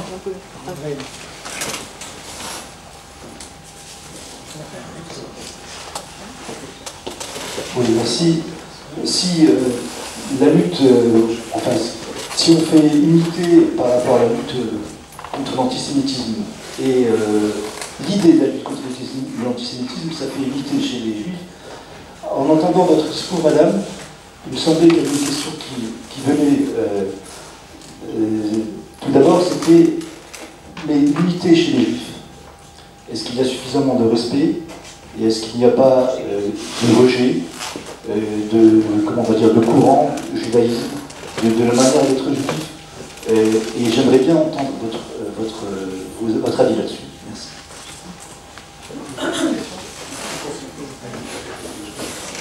Dans le sens de ce que tu disais, comment est-ce que vous expliquez que pour une bonne partie des juifs français, surtout depuis 1967, ils se déterminent essentiellement par rapport à la politique du gouvernement français vis-à-vis d'Israël?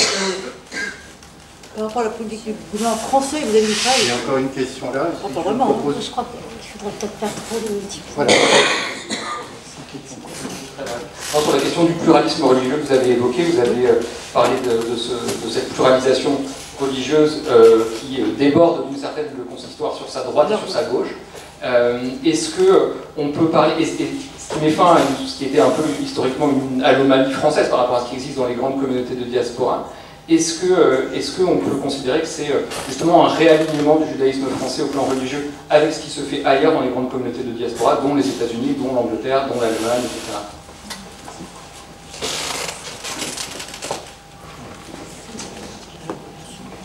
Alors, c'est plusieurs questions différentes. La question du mélanchonisme et de l'extrême gauche. Moi, je pense que une partie des gens, des mélanchonistes, mais pas tous, peuvent avoir une sorte d'acrimonie, enfin, d'anti-israélisme primaire. Je suis d'accord. Mais pas tous.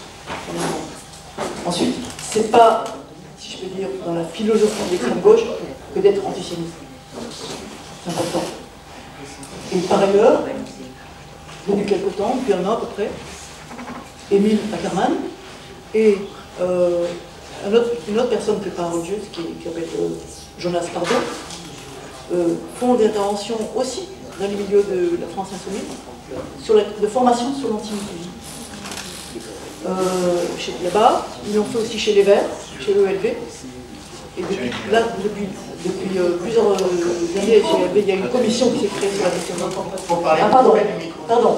Ils interviennent dans les formations aussi auprès des Verts. Il n'y a pas très longtemps, il y a eu un article dans le Monde qui est paru de ça, sur ça. Une journée organisée par le parti l'ELV sur le sujet. Et donc, je sais que donc, des personnes, des personnalités interviennent auprès des assistants parlementaires de LFI, auprès des Verts et auprès de Mediapart aussi. Et auprès de Mediapart aussi, qui a pas mal changé ces derniers temps sur le sujet. En fait, je ne dis pas qu'ils étaient antisémites primaires ou anti-israéliens primaires, pas du tout à Mediapart. Moi je suis abonné à Mediapart depuis 2008, je sais combien. Mais pas du tout. Non. Mais il y a une prise de conscience, il y a eu un débat, vous pouvez le voir sur un accès libre, décembre 2022, avec Ilana Weitzman aussi, qui a écrit un livre qui s'appelle Des Blancs comme les autres, point d'interrogation, les Juifs, point aveugle de l'antiracisme. Quelle couleur sont les Juifs? Ou de quelle couleur? Non. Ça c'est le New York Times. Mais de quelle couleur sont les Juifs? De quelle couleur sont les Juifs? Voilà. Donc Ilana Weitzman, Jonas Pardot, et il y avait quelqu'un de l'EFI, c'était Alexis Corbière, qui était dans le débat, et animé par une journaliste de Mediapart. Très intéressant. Regardez-le, c'est un accès libre. Donc moi je pense que, il y a comme je vous ai dit, il y a des groupes, des individus, des petits groupes, des petites associations, pour l'instant petites, qui se sont constitués en disant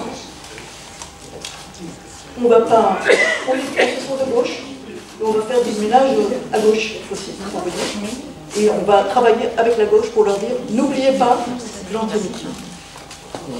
Et donc, ça commence depuis 1 an, 2 ans, 3 ans. Voilà.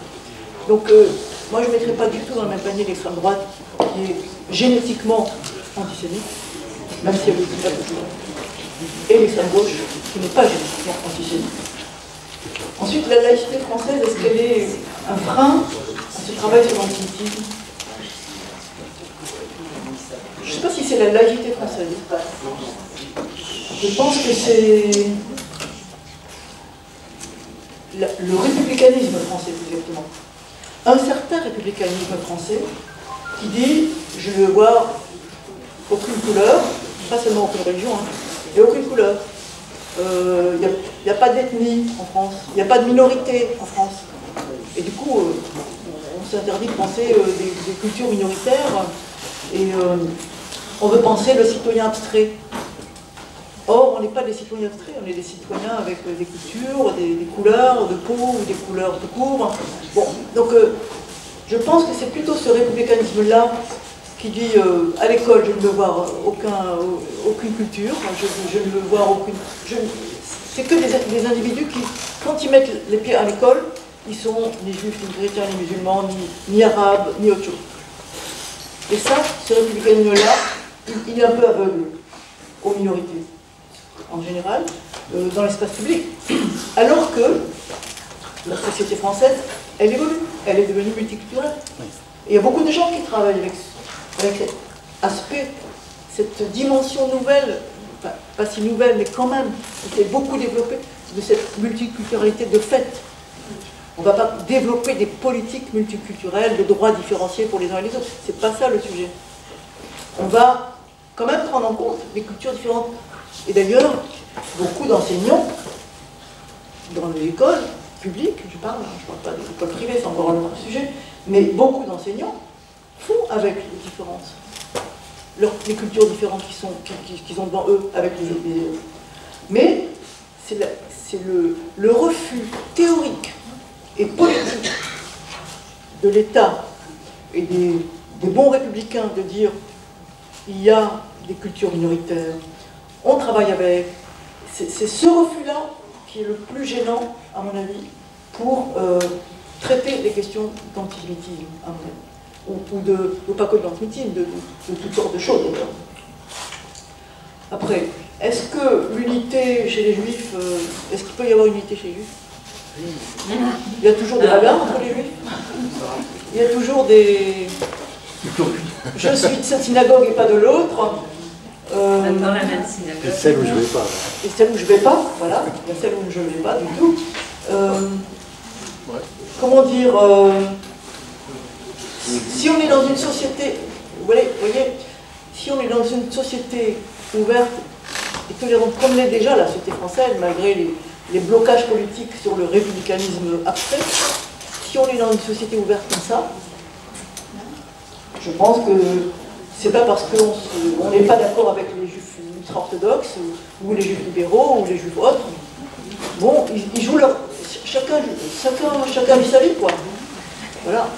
Après, voilà. Donc, c'est pas parce qu'on n'accepte pas dans sa synagogue un Lubavitch, ou parce qu'on n'accepte pas dans sa synagogue un libéral, ou parce que les orthodoxes modernes n'ont pas invité, peut-être bien, je ne sais pas encore, les rabbins libéraux, les femmes rabbins libérales, notamment. Je ne sais pas s'ils l'ont invité ou pas, je n'ai pas posé la question encore. Mais, bon, eh ben, chacun vit sa vie. Moi, ma religion, c'est pluralisme. Voilà. Et donc, voilà, je ne sais pas si on arrivera... L'unité, je ne sais pas si ça existe, l'unité. L'unité, dans la tolérance réciproque, oui. Oui. Et voilà. Après, est-ce que les Juifs de France, j'ai pas trop compris votre question, comment dire,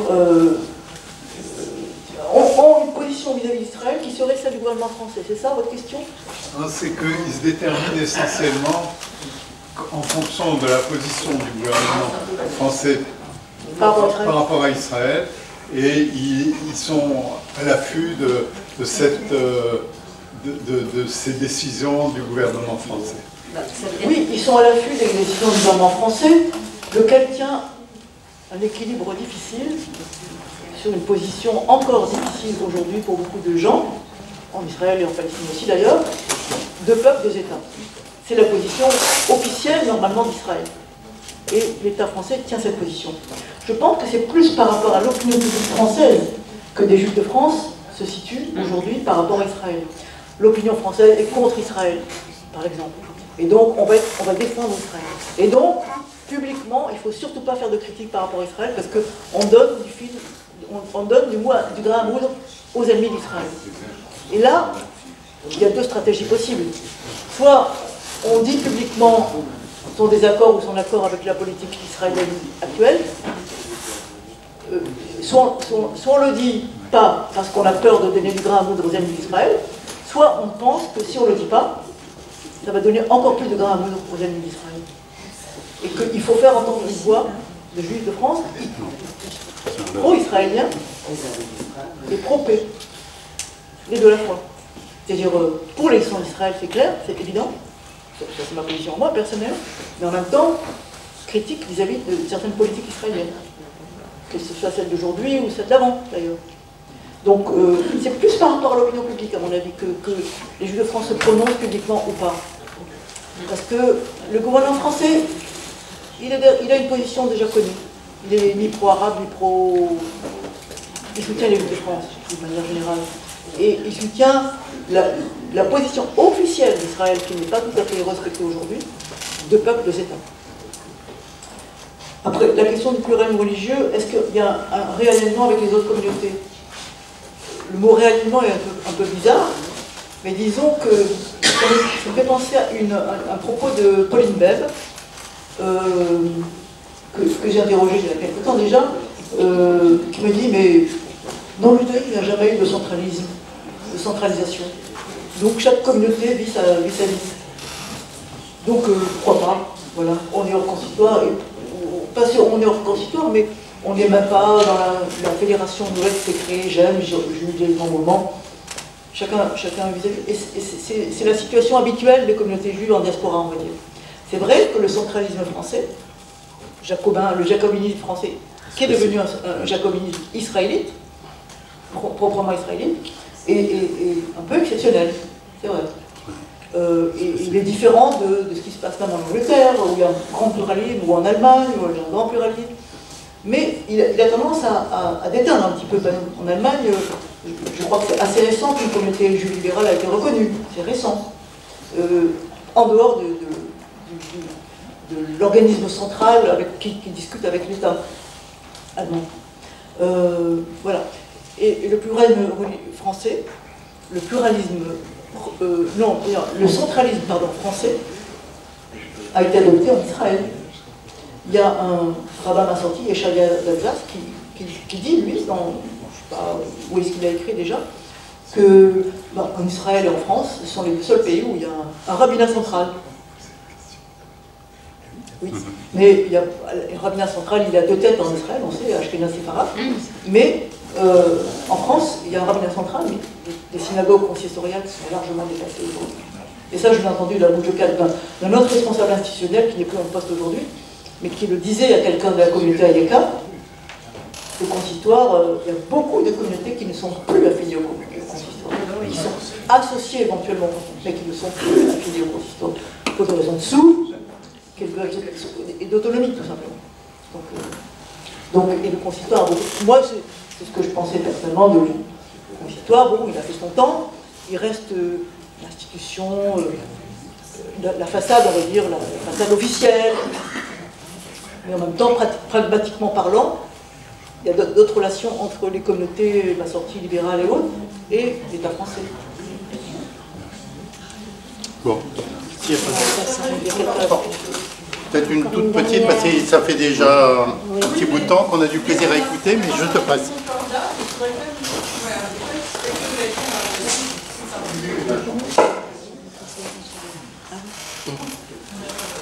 Excusez-moi, je me permets juste de vous faire une remarque. Donc, à Strasbourg, on est en pays concordataire, comme vous le savez, donc il y a une loi partie par la séparation, la loi de 1905, séparation de l'Église et de l'État ne s'applique pas, bon, tout ça, vous le savez. Et il y a certainement une atmosphère différente ici, et surtout une perception et un vivre ensemble entre les différentes religions, et les différentes religions avec les collectivités, qui est propre à l'Alsace-Moselle.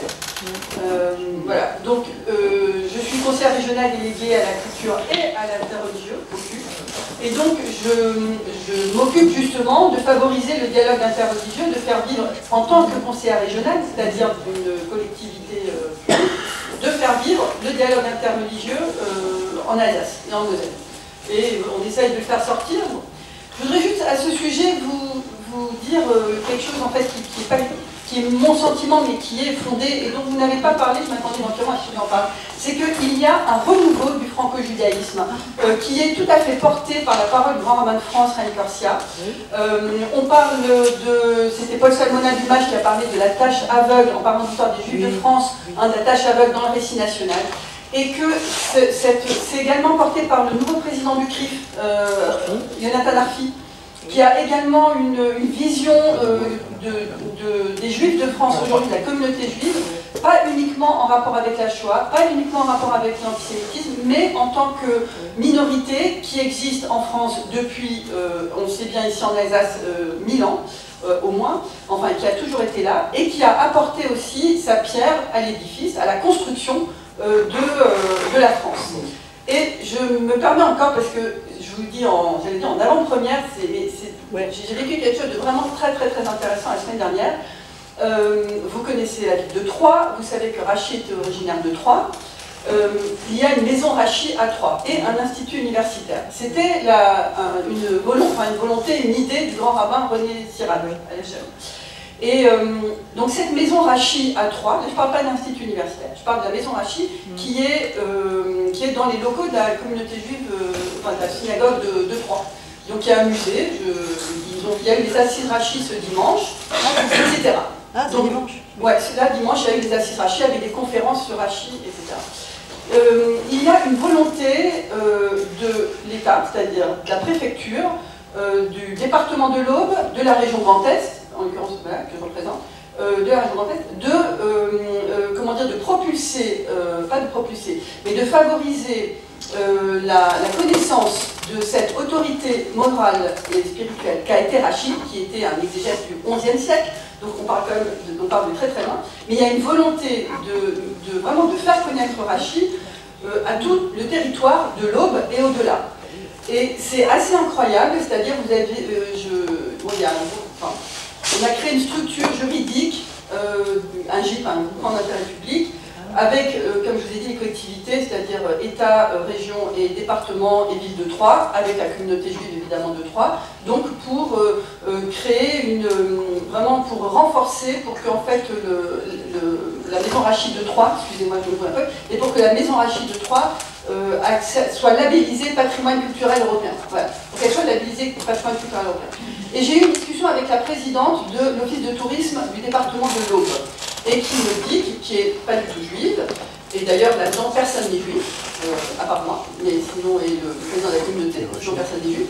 Et la présidente de l'office de tourisme de l'Aube, elle m'explique que Rachid est vraiment un personnage extraordinaire, qu'elle a organisé une fresque des dessins dans la ville de Dampierre,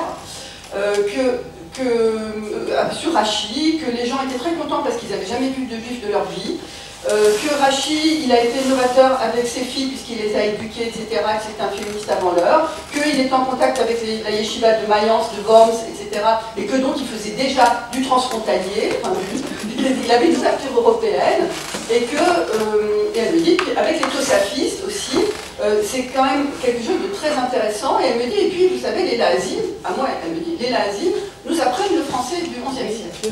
Donc moi j'étais sidérée, je me suis dit on parle de la France antisémite, bon ça je suis complètement contre, il y a des antisémites en France comme il y en a partout et malheureusement je pense qu'il y en aura toujours, mais on parle voilà en fait, voilà aussi ce qui se passe dans les territoires en fait en France, comment est-ce que les Français non juifs sont hyper intéressés, s'approprient s'approprient une part du judaïsme comme une construction de leur identité. Et on le voit ici, il y a beaucoup de gens qui viennent aussi au Stolperstein, lorsqu'on pose des Stolperstein dans les villages, c'est pareil. Je veux dire, quand vous allez dans les villages pour les Stolperstein, il n'y a que des non-juifs, enfin, à part les survivants, ou pas les descendants des villages, enfin, de ceux, des victimes du nazisme. Il n'y a que des non-juifs, et pareil, ils s'approprient l'histoire des juifs des villages comme étant leur propre histoire, et ils en sont fiers, et ils en sont contents, et ils sont passionnés par ça.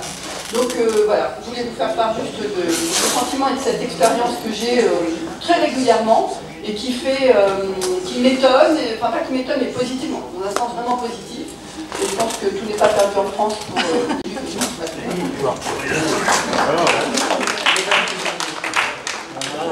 Martin Cohen, il reste une question. Vous voulez dire un mot? Oui, je veux dire un mot.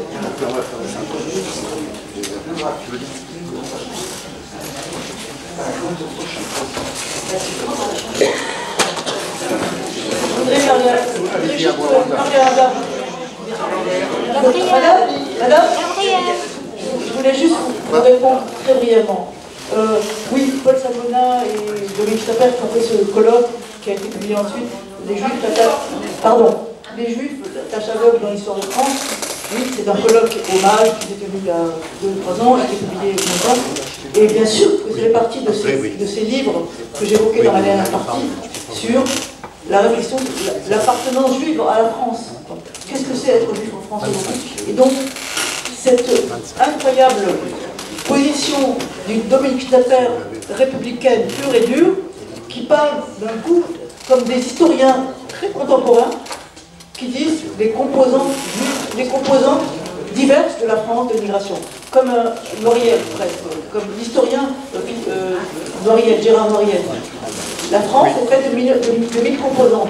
Et donc elle veut apporter cette pierre, elle et Paul Salmonin veulent apporter leur pierre de juifs de France à l'histoire française, et pas une histoire française faite que d'antisémitisme, d'expulsion, etc. Donc, et pas seulement, voilà. Donc ça, je le cite dans mon ouvrage, que, en effet, ce colloque est important, aujourd'hui oublié, très important, comme une de ces réflexions sur c'est quoi être juif en France, et nous sommes une des composantes de l'histoire française, l'ancrage en France. Donc je le cite. Corsia, je le cite aussi quand il cite le rêve français, le rêve français. Ça paraît un peu incantatoire de temps en temps, franchement. Mais pourquoi pas? Vaut mieux le dire que ne pas le dire. Yonatan Arfi, bon, il est tout récemment devenu président du CRIF, je sais. Il a d'autres conseillers, dont une de l'UEJF, une personne de l'UEJF. Il était président de l'UEJF avant lui. Voilà. Donc il a une autre fibre, ok, heureusement. Quant à la maison Rachid, oui, je crois que c'est bien. Vous me confortez dans l'idée que beaucoup de Français non-juifs s'intéressent aussi à la culture juive. Il n'y a pas que de l'antisémitisme. On ne peut pas parler que des choses négatives, premièrement. Et deuxièmement, dans la maison Rachid, il y a eu une fois, vous y étiez même, peut-être 2 fois, une fois ou 2 fois, les filles de Rachid, ou des femmes rabbins libérales, des mains sorties. Il y avait des mains sorties ou pas? Il y avait aussi Joël Bernard. Et Joël Bernard. Et vous-même, non? Non. Non, pas. Et donc, ils se sont rencontrés et ont travaillé ensemble. C'est pas rien. Les filles de Rachid. Donc, c'est un lieu intéressant de recomposition de quelque chose d'autre, en effet. Après, c'est la vision et la volonté des collectivités d'en faire un lieu et surtout de. Alors évidemment, derrière ça, il y a une volonté touristique, de promouvoir la volonté touristique, de valorisation du territoire, de l'ouvrir éventuellement, de faire venir des gens de l'étranger. Évidemment, là, du coup, ils vont constituer un comité d'historiens avec des chercheurs israéliens et américains et français. Pour que cette maison que Rachid soit labellisée patrimoine culturel européen. Mais c'est quand même extraordinaire comme histoire. Oui, mais vous savez, le Rachid, il y a encore 20 ans, c'était uniquement dans les yeshivot qu'on en parlait. Mais le Blébrit, je ne sais plus en quelle année, je sais pas dans mon livre, a lancé une première idée de le patrimoine juif. Voilà.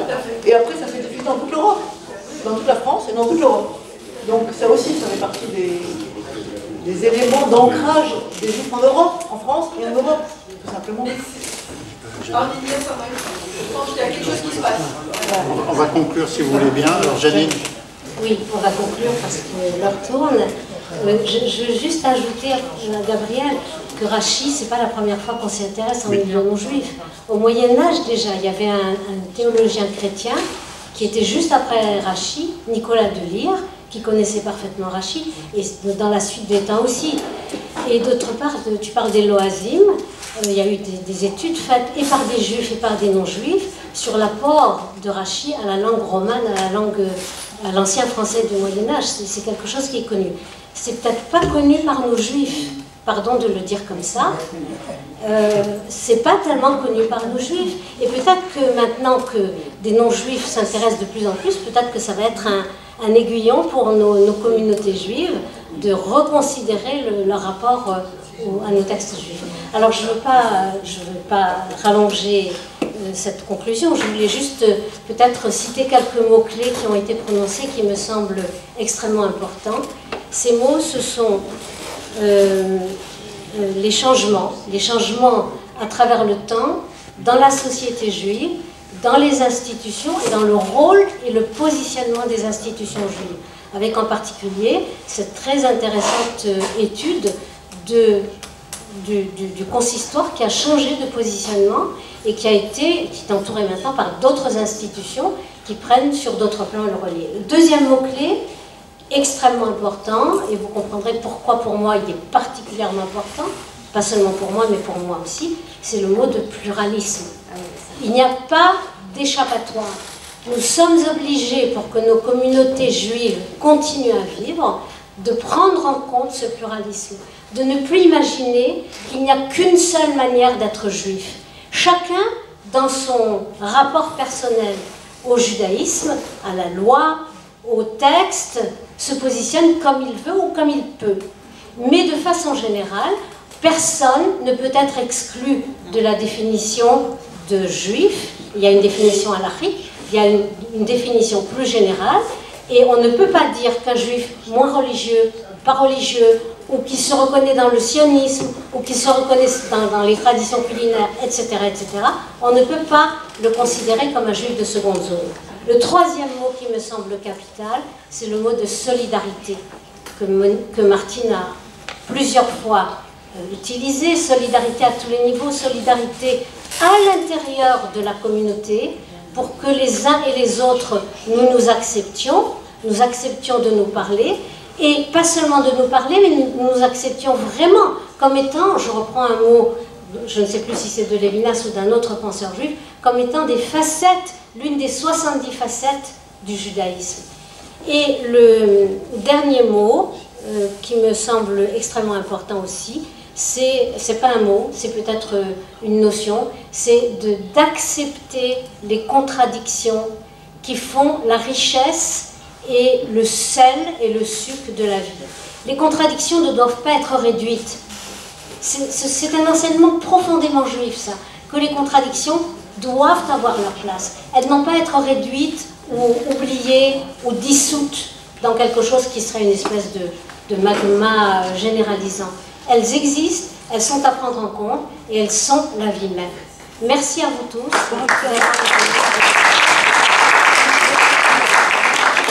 Je vais rajouter juste un mot, c'est femme. Je l'avais mis. Je voulais dire. Le nouveau terme arrive par les femmes. Voilà, je voulais dire que ce que vous disiez des filles de Rachid ou des femmes de toutes les obédiences sont assises et sont capables de se parler, c'est ça, la femme est l'avenir de l'homme, c'est un lieu commun, mais c'est peut-être par les femmes que la possibilité de se parler va revenir. Et je le souhaite.